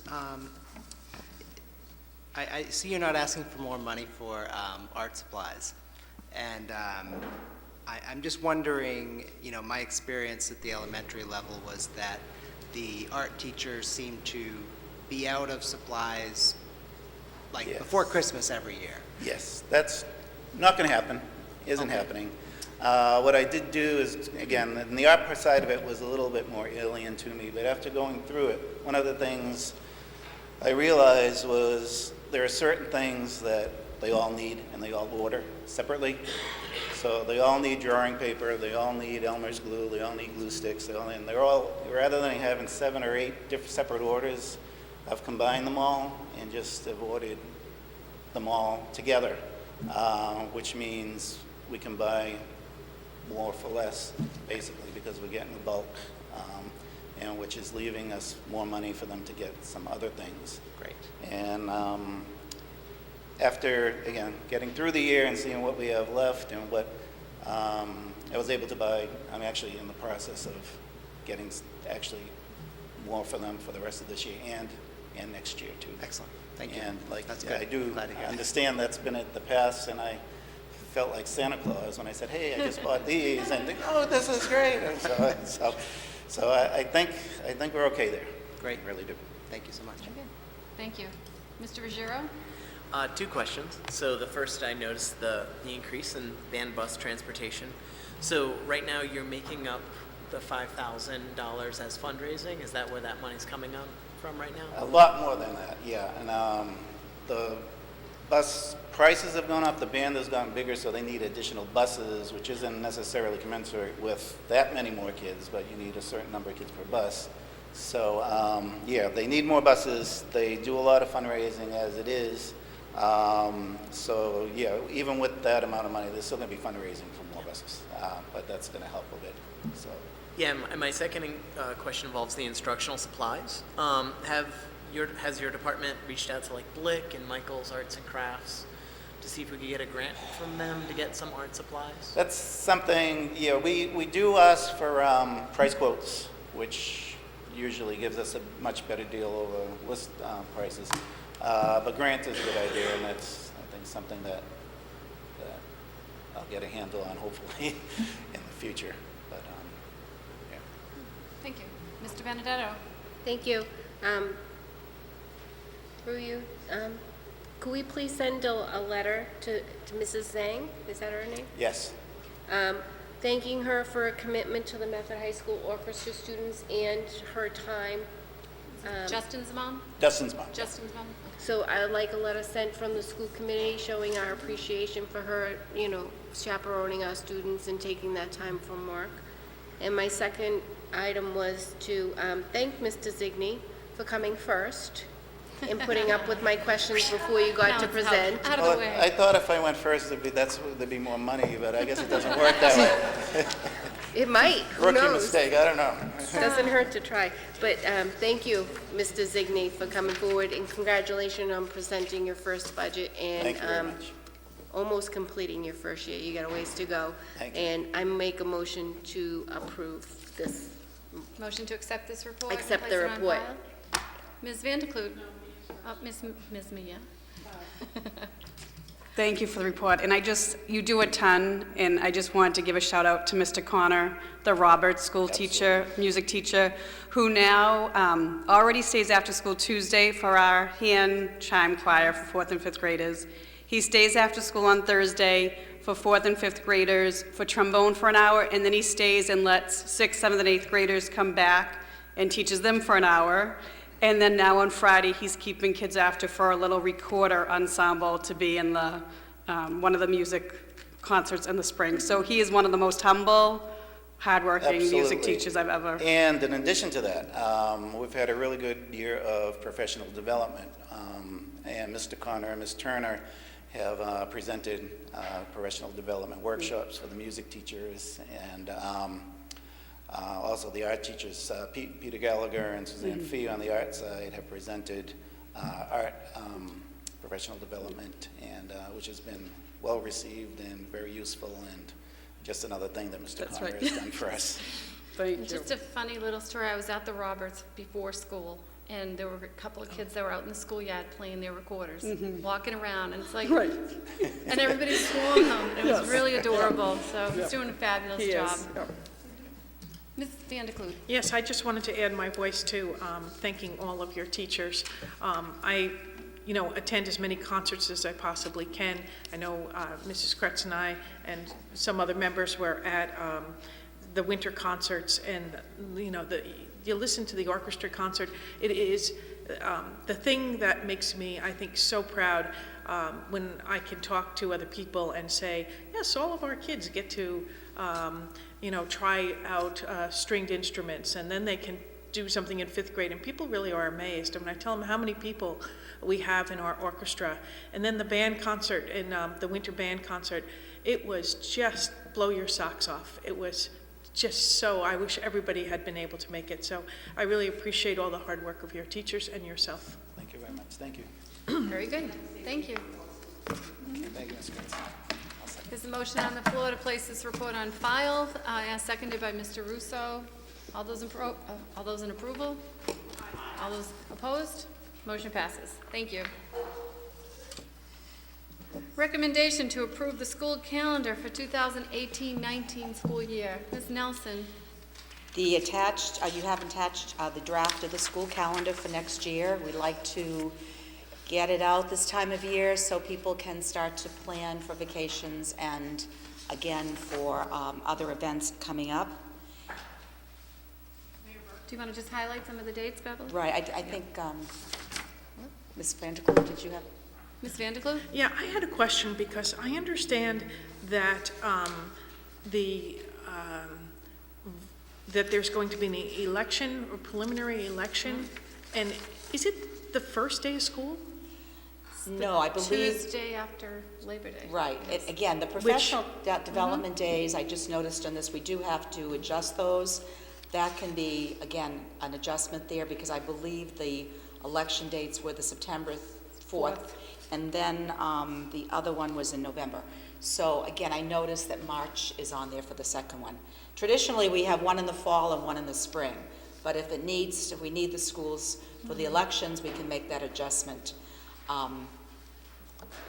before we get this out. So we would have school on September 4th? School will be in session? Well, right now, I think we have to have a discussion as to whether or not we feel we can have the election and have school in session, which we've done. It depends on how you structure the professional development, again, and the kids being in session. So we've done it before, but it will need a conversation. I'm not sure how many people would be, again, using the day to vote, so. Well, I'm just a little concerned about it. The students grade 1 to 12 go back the 28th, 29th, 30th. Then they're off Friday, they're off Monday, and then Tuesday would be the election day. I mean, clearly when we think about concerns about security, so I think we need to think this through and look at that particular date. I don't know if any other members have thought about this yet. I don't want to leave them out of school it seems difficult to leave them out of school for another day. But I was a little concerned. Traditionally, we've canceled school, except I believe the last primary, the numbers were expected to be so very low. Right. That we did had hold school in session. Yeah. And This again, is a state election. I'm sorry. This is a state election, so. I Right, don't and the think numbers primary are would expected much to be very low. higher than what we expected. I don't know. Yeah. I think it's very tricky because, professional development days, having them all at the start of the year, then you don't have any time to do anything else the rest of the year, is problematic. Perhaps in the new contract, we'll get additional days, but right now, we're living with what we have, and we can make that adjustment on this draft if we feel it's necessary, change the March 11th to the September 4th. But remember one thing, we do not, the dates the schools start and that first week is determined not by administration, but by the contract, all right? The teachers in the last contract opted to go back to school before Labor Day. And so again, they start on Monday when the teachers come in prior to Labor Day. The teachers themselves wanted Tuesday, Wednesday, Thursday to be full days for students. They did not want a PD day when they first came back. They wanted Friday off before Labor Day to have the long weekend, and of course Labor Day. So when we get calls saying, you start school before Labor Day, how can you do that? We are bound by the contract, and that's why we have this schedule the week before Labor Day. So again, the day after Labor Day being the election, we'll have to make a decision on that. Mr. Benedetto? Thank you. Through you to Ms. Nelson, I know the teachers are up for contract renewal, and I'm wondering if we could possibly talk to them about working that Friday in exchange for the Tuesday, so that way it's safe, or even a half a day of that day, rather than the children not be present for such a long period, and still ensure their safety on the date of the preliminary election. That's something we can look at. Take that Be under moving advisement. forward, yes. And that's for August, right? Of this year, Yes, so. it's the Friday of the long weekend. So the calendar, again, we have had it reviewed by administrators, we've sent it out. Everyone seems to think there are no conflicts, except perhaps for the professional development day. And that would give us, with 7 snow days, a closing of June 24th. So again, we still have a relatively early closing in June if we don't use a substantial number of snow days. So again, you can just, again, inform us what you'd like us to do with the professional development days, if you'd like to schedule it in on the 4th, or we can leave it as is. We have moved professional development days around. We've done it just this past month. So it can be done with proper notification to parents and to teachers and so on. So Okay. whatever you want me to do, we can adjust. But I'd like to get it out because people are looking for it, and other communities have it on their website, so. We have had school before, and if we have school, the people who come in to vote at the schools are segregated from completely? Correct, correct. If I recall, the issue that caused schools to close was an accident outside of school in a town that's next door to us. And that caused a lot of concern throughout all the school systems that use schools for voting locations. Mr. Russo? So I'm sorry, I'm just very familiar with the Columbus's layout, and I'm just really trying to, so we have had people voting in that cafeteria when there were 400 kids eating there.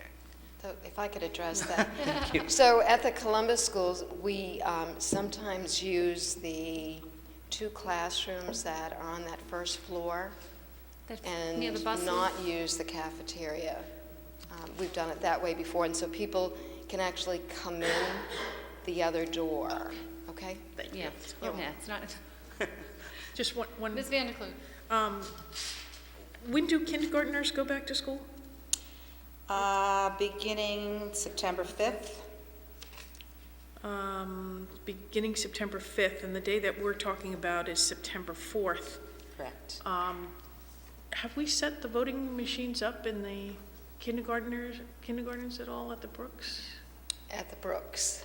Yeah, because, I mean, if you can think of, is there a way it was just to the- isolate? yeah. I'm just looking at a way to isolate It's the a different. much higher voting poll location. Just is. It's fact.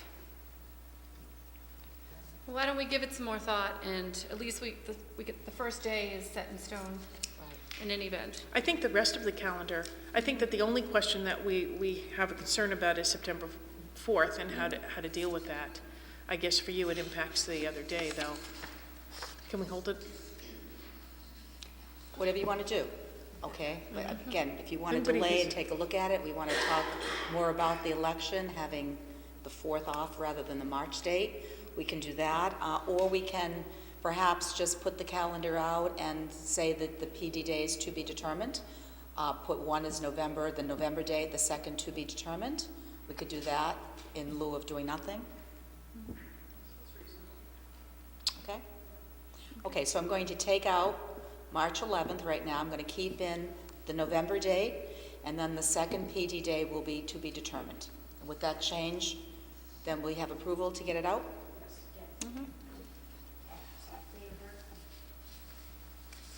Ms. DiBenedetto? Beverly, could you provide us the last day of school for this school year? I saw some people asking that, and I just want to put that out to the community. I know we could possibly have more snow days, hopefully not this week. Thursday. Right, we could do that. Could be. Some of our teachers are doing snow dances as we I'm sure. speak. I'm sure But- everyone is. I believe it's relatively early as we look at the calendar. Diane, do you recall on the 18th, perhaps 19th? It seems pretty early, but we will get that date again. online. This week snow is predicted, so we don't know how that's going to go. Right, and maybe even on the website or on the blog, an updated calendar be presented, because I know some people are already planning summer vacations. I think I saw it out there on Facebook But or still some within social media thing. the snow days, so we have the date that's online. What date is it, Michael? It's going to be Thursday the 8th, and it does look like we're going to get snow according to the forecast. No, the last day of school for this year. Oh, June, It's from the 18th, isn't it? 17, 18. who can get it the quickest? out We there? never get Everybody's on out, so their we don't phones. know, so. Okay. All right. But right now, we're within the days, so I know. the end date is, it could only be a little earlier, but it probably won't be. 2, I believe. No, I think it's 2. 2, only 2? Two. So there were cold days, not snow days. Right. Yeah. They were in January, right? Yep. Okay, there's a motion on the floor to accept the calendar for the 18-19 school year, subject to the professional development day being withdrawn from March and to be determined at a later date. Okay. There's a motion on the floor by Ms. Mustone, seconded by Ms. Kretz. Roll call vote, please. Mrs. DeVetta? Yes. Mrs. Gretz, yes. Mrs. Mastone? Yes. Mr. Ruggiero? Yes. Mr. Russo? Yes. Mrs. Vanderpool? Yes. Mayor Martin? Yes, 7 in the affirmative, 0 in the negative, motion passes. Recommendation to approve grant from ExxonMobil to the Brooks School. I'm sorry, Ms. Kretz? Sorry, would I be able to take something out of order? I just received, there were some parents here that wanted to speak about an issue, and I'm just wondering. Is it on the agenda? No, it's not on the agenda, but it would be part of community participation. Open meeting law requires something to be on the agenda that we can't deliberate outside of open meeting law. We can certainly listen, but we can't deliberate. Okay, could they come up to speak and we could just listen? I'm fine with that. Okay. Is there anyone here from the Brooks School for this grant? Diane? This is the last main item and then. Sure. Recommendation to approve the grant. It's two $500 checks, one from Alliance and one from McSheffrey's Service Station. Alliance wanted the Brooks School to spend the money on math and science materials. Of course, we'd have to speak to Mr. Sierra and Ms. Joy about the different materials. And McSheffrey's just wanted to match the grant, so Oh, that's nice. thank you. Is there a motion for approval by Ms. Mustone, seconded by Ms. Vandekloot? Roll call vote, please. Mrs. DeVetta? Yes. Mrs. Gretz, yes. Mrs. Mastone? Yes. Mr. Ruggiero? Yes. Mr. Russo? Yes. Mrs. Vanderpool? Yes. Mayor Martin? Yes, 7 in the affirmative, 0 in the negative. The grant is accepted. There's a motion to revert to community participation. Just for those in the audience, open meeting law requires that any types of items be on a calendar so that those that are interested in coming to a meeting know what we're going to talk about. The items should be clear enough that people can figure out what is going to be the topic. So at this point in time, Ms. Kretz has asked that we entertain some people from the public that would like to speak on a topic. We will not be deliberating, but we certainly will listen for the required.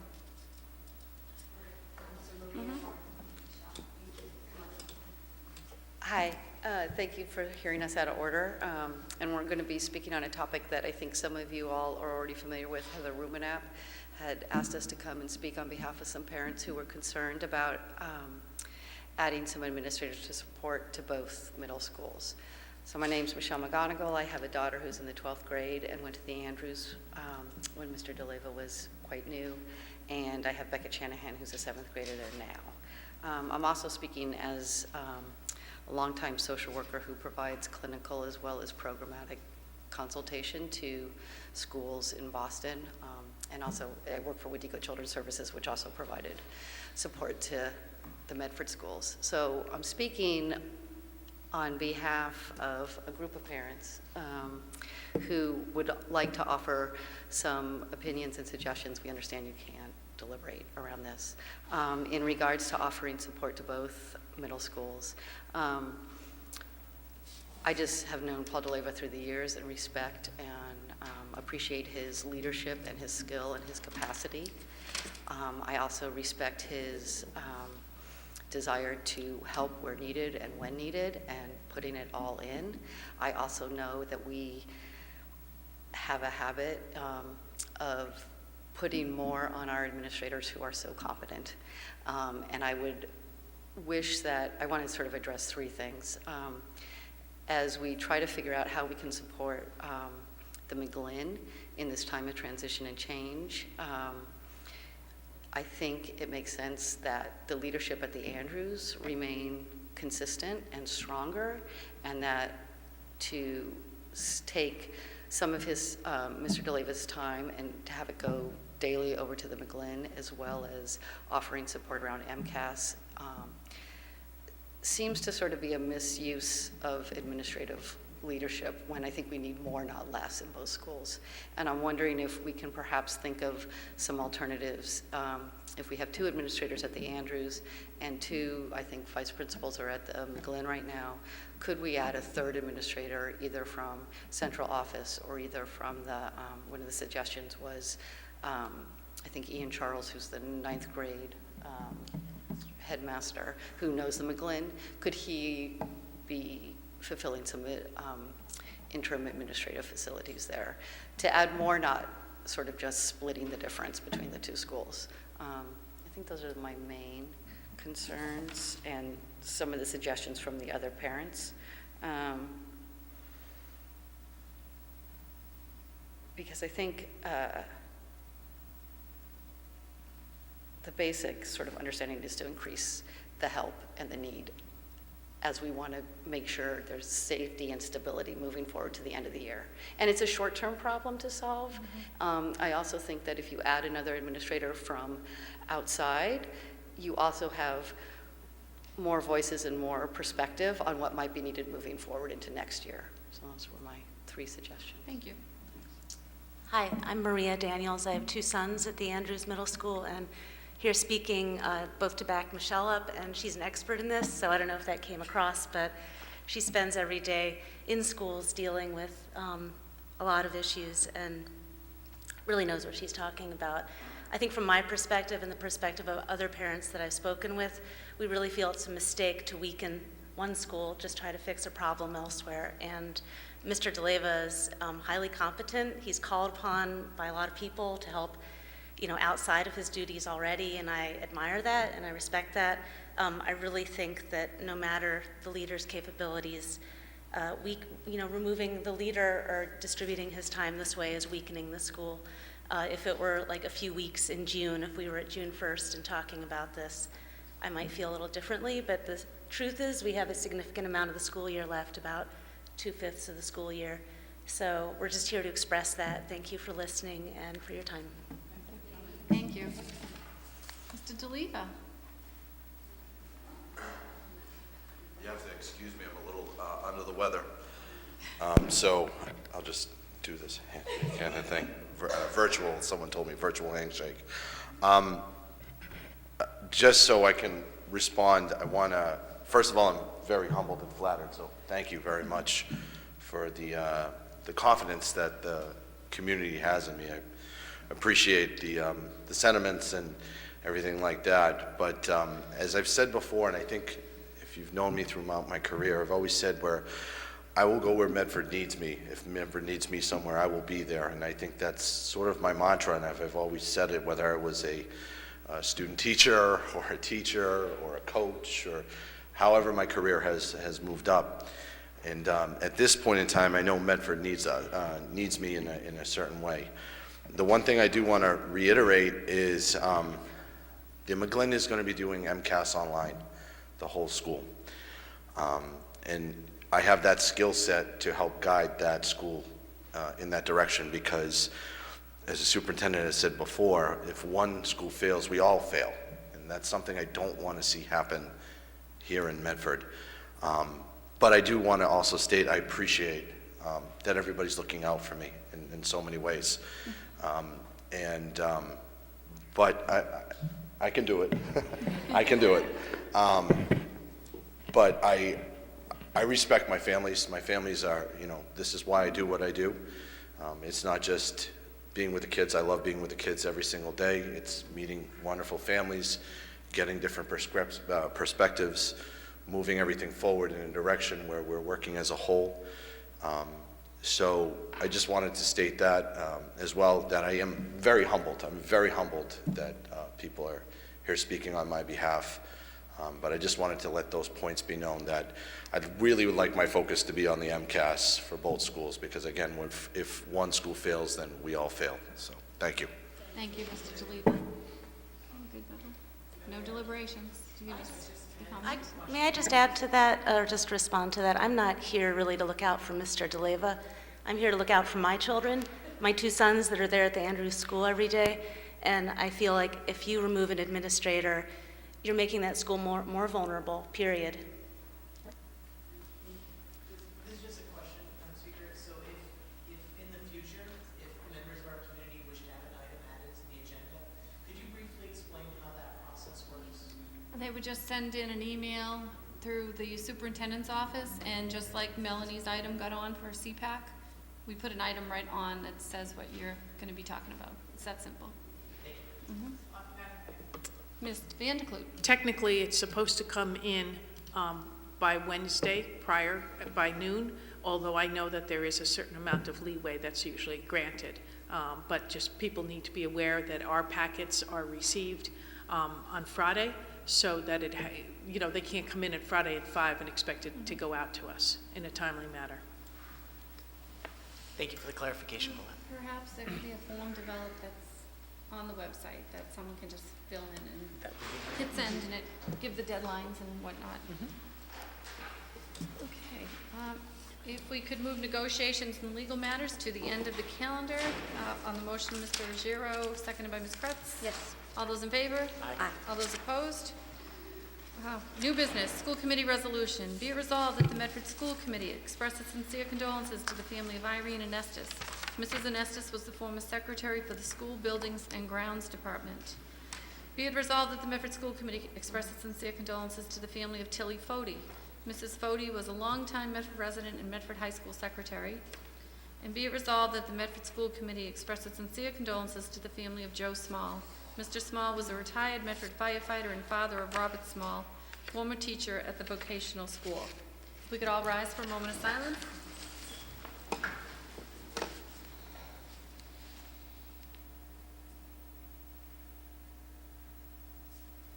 Thank you. Also, under new business, be it resolved that the Medford School Committee review its current policies and practices on school rentals and take actions as deemed necessary to enhance the safety and security of our schools. As we realize, I think this is something that's going to need a broader conversation, perhaps in a subcommittee, to determine how we want to move forward. Over the past 2 weekends, we have canceled, for the most part, events at our outlying schools, not the high school, but our McGlynn, Andrews, and Brooks school, for rentals that have been occurring in the interest of safety, and also we have been putting so many resources into the high school that there was just no way we could cover all four. So we need to make decisions on whether or not we want to reopen these schools, if we want to add on a detail rate to the form, so that anyone that would like to rent the facilities, there is a cost above and beyond the rental fee that covers coverage, whether it be a detail or security presence. So we need to figure out those things so we can move forward with our rental program, or cease rentals altogether. So that certainly is a call that the school committee needs to make, and it's something that can, from a security standpoint, it could be discussed in executive session as well if we wanted to discuss security measures. Mr. Russo. I'd like to make a motion, if in fact it's allowed, to close the superintendent search survey this Friday. We've never discussed an actual end date, but of course the search committee will struggle to analyze the data if we actually don't turn it off. So I don't know if that's... Applications, the deadline was February 28th, so applications are closed from anyone wishing to apply. Questions have been developed, and tomorrow night are actually going to be finalized by the search committee, so certainly the survey should be cut off. Okay. Yep. So if you could just make a note that... I'm just confused on the issue that I know, we were talking about this and we shifted gears. We need to give guidance to community schools on the rental situation. So, Ms. Van de Kloot. Yes, Mayor Burke, I'm a little bit troubled just how, when we just had people before us, we wanted to be clear that we couldn't deliberate on that. This was actually on the agenda, it just, Right, he right. didn't reprint it. No, but I just wanted Yes. to add a sentence. I think that I would have Yes. added earlier if I had realized they were going to walk away at that point. But just the fact that we haven't deliberated on it doesn't mean that we didn't hear the parents and their concerns. And that's an important distinction to make. Certainly, we've been receiving emails. I think that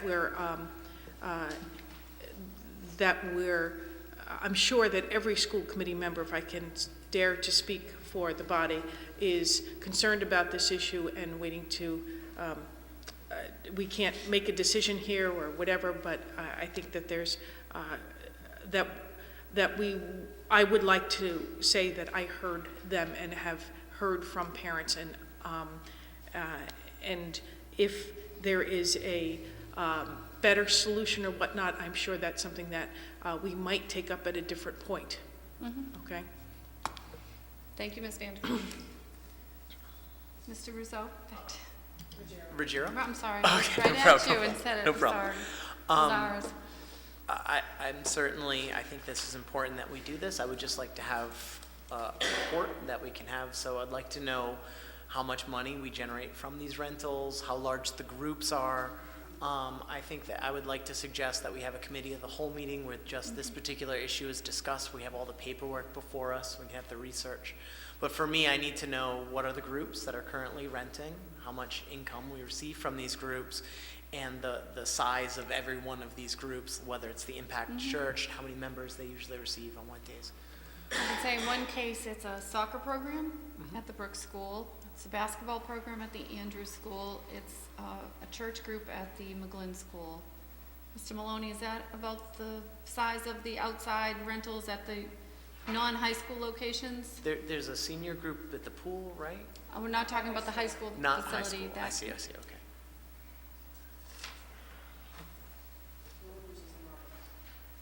Not as of right now. No one uses them. No. Good evening, Bobby Maloney, Sheridan Ave, Medford.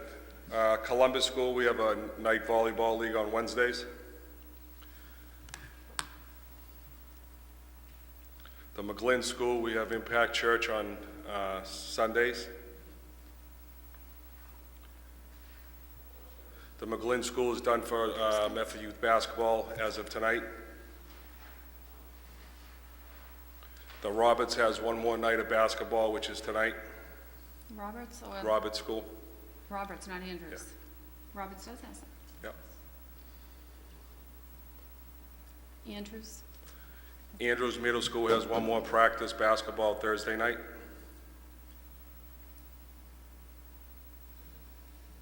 And then you got the high school, which is going 24/7.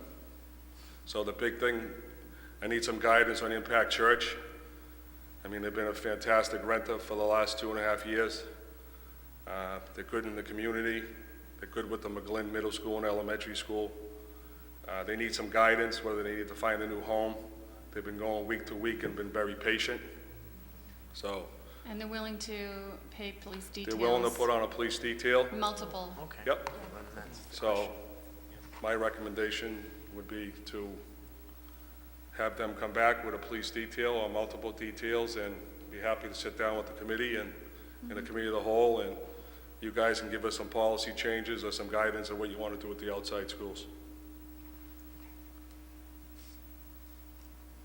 Well, Mr. Benedetto? Thank you.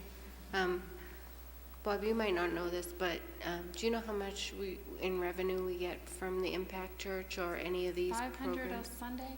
I believe it's, the Impact Church is about 800. But I can get you the definite answer.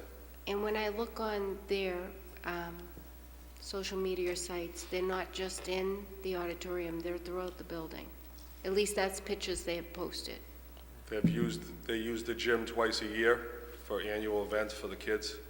I see. Generally, they're in the cafeteria and they're also in the theater. They should not be anywhere else in the building. Sometimes they go for long weekends or vacations, they store some stuff in the music room that's right next to the theater. But other than that, they shouldn't be anywhere. I heard a motion to send this to committee the whole? There's a motion to send paper, but Mr. Maloney needs guidance for this upcoming weekend because we've been we've been deciding that until we have a handle on the outside schools, that we won't have outside vendors that are coming in. Ms. Stone? I just want to say that the pastor and his wife has 4 small children. 3 of them are at the Roberts, and they do a ton of community events, not just for their Impact Church. And like you said, they've been a great renter, and I do feel like somehow that they've been mixed into the horrible situation that went down with McGlynn with no evidence or investigation. So I just wanted to say they are a beautiful family that do beautiful work. Mayor Burke? Mr. Benedetto? Thank you. I second the motion of Mr. Ruggiero, only because we don't have any answers. We don't know where or how things have happened recently. I would just hate for anything further to happen within our community without thought and care. I'd rather err on the side of being too safe right at this point than opening it up again, especially without time to really consider it and see how we can move forward safely and what rules and regulations we need to put forth. So I second the motion on the floor. Well, the motion is to I'm send sure they're this lovely paper people. to Committee of the Whole, which is one motion. The other item that we're talking about is the issue for this weekend, because we can't just cut off one renter. They have a right. We can't just, we open it up to whoever has rented. We can't just stop one renter from coming forward. Mayor Burke? So we have to be fair and equitable about that. I just want to make sure I understand correctly, so that church is willing to hire a police detail until this issue is resolved? They're willing to put 2 details on. I'll take some guidance. I know if you want them in front of the building, if you want them in the building, I know some people are going to say, oh, we're going to sweep the buildings. They've been fantastic for here for 2.5 years. Yeah. I mean, they're willing to put 2 details on until the subcommittee meets. Yeah. And they'll take further guidance from the committee and the superintendent's office. Mayor Burke, I definitely have sympathy with the church, and this is partly their home as well. So if that is acceptable to the church, that's definitely acceptable to me until we can talk about this issue in more detail. So I'd like to add an addition to my motion to make sure that we have police details until the Committee of the Whole can meet for this weekend to make sure But that they're they can- responsible for at least 2 details. Yeah. Mayor Burke? Mr. Benedetto? So can we shut down these external schools to outside groups and not Medford, like youth registered groups that are, provided? Like, I feel more comfortable with youth I think there's a basketball than I Supreme do with the Court case outside that- faction. There's a U.S. Supreme Court case on allowing rentals to churches, so I'm not comfortable. We do in have just a request picking for one. 2 weeks for the McGlynn School, Bangladesh event. They've been there on 8 or 9 occasions in the last 3 years. They're looking to use the auditorium from 3 to 11 on a Saturday coming up. So I'm going to need some guidance. You either tell me to shut down or not. So with the amendment added, I would withdraw my second. I'm going to err on the side of safety at this point and say nobody until our committee can meet and hear from the, and make sure that we're safe. There's a motion to send this paper to Committee of the Whole and also require that a police detail be present for these groups Until the committee meets. until further notice. Mayor Is there a Burke? second? Seconded by Mr. Russo. Roll call vote. Mrs. De Benedetto? No. Mrs. Rex? Yes. Mrs. Stones? Mr. Ruggiero? Yes. Mr. Russo? Yes. Mrs. Van Hoen? Yes. Mayor Burke? Yes. 6 in the affirmative, 1 in the negative, the motion passes. And this paper will go to Committee of the Whole, and we will schedule one as soon as we humanly can. Just, Okay? Oh, definitely, yes, definitely. Definitely. Just for the, everybody's, we have a 5K road race at the high school this weekend, the running of the leprechauns. There'll be 2 police details and a fire detail up there, because we're expecting a decent crowd on Sunday up there, okay? Mr. Benedetto? Could we request that one of the detail to make sure that the group stays within the gym and outside facility and We have not? 2 details because there's only 2 entrances, one into the gym and one from the outside, so there'll be a cop at each door. Okay, and and they there'll be can a use, fire I'm sure they're detail. gonna need to use the restrooms and stuff like that By the in that gym. area, right? By the gym? By the gym. So that area will be closed off and people will come in and out one door? They're gonna come in I through think there's Edgeley gonna be a Field. lot of people. Yep. I just want clarification on that. Mhm. And, Thank you, Mr. Maloney. I know they raise a lot of money for a good cause as well. I just want to make sure our buildings are safe and secure. Mr. Russo, you're blinking, are you all set? Mr. Russo? Do we have an estimate of what it costs to sweep each building each time we do it? Well, it would be more of an overtime issue. It's NEMLAC, so our police department works in combination with other police communities that we're a member of, and they all come in and they bring their various dogs and whatnot. So we incur overtime if it's above and beyond our office's time, but we don't pay for the other communities. Okay.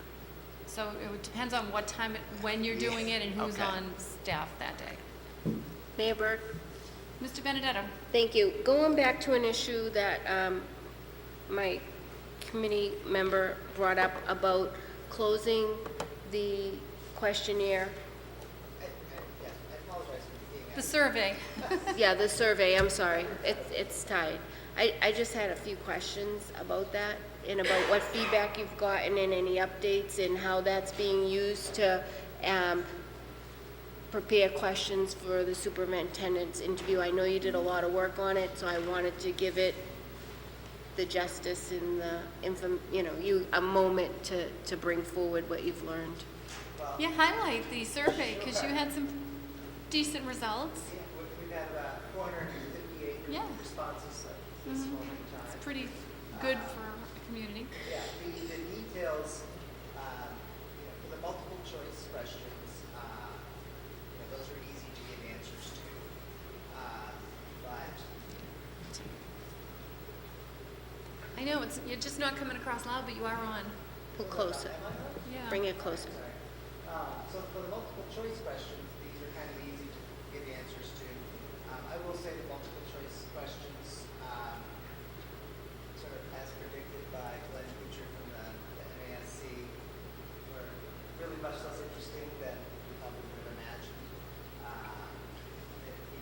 I think the hard part about this survey is that generally speaking, the public doesn't know what a superintendent does because the superintendent does so many things. And so, it's a pie chart with like a gazillion little slices and almost no slice that is particularly big. So, I don't have until we close it, I'm not going to sit down and spend days analyzing the data because I'm going to have to do it all over again. But what I will say is that in the open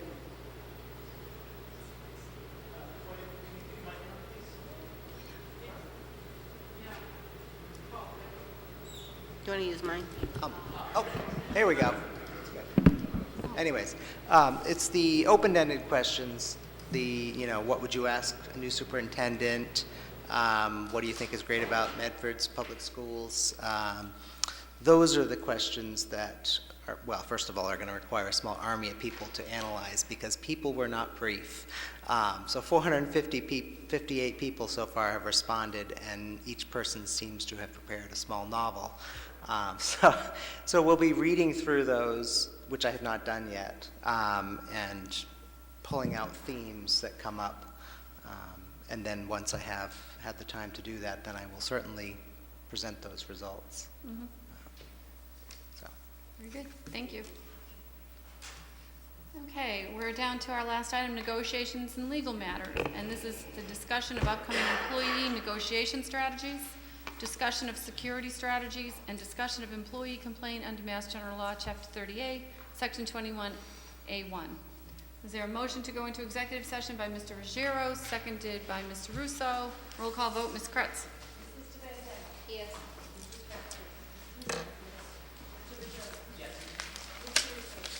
Yes. Yes, 7 in the affirmative, 0 in the negative, the motion passes. We will now enter executive session, and we will convene we'll come out of executive session to complete the meeting. We will not reconvene in this room.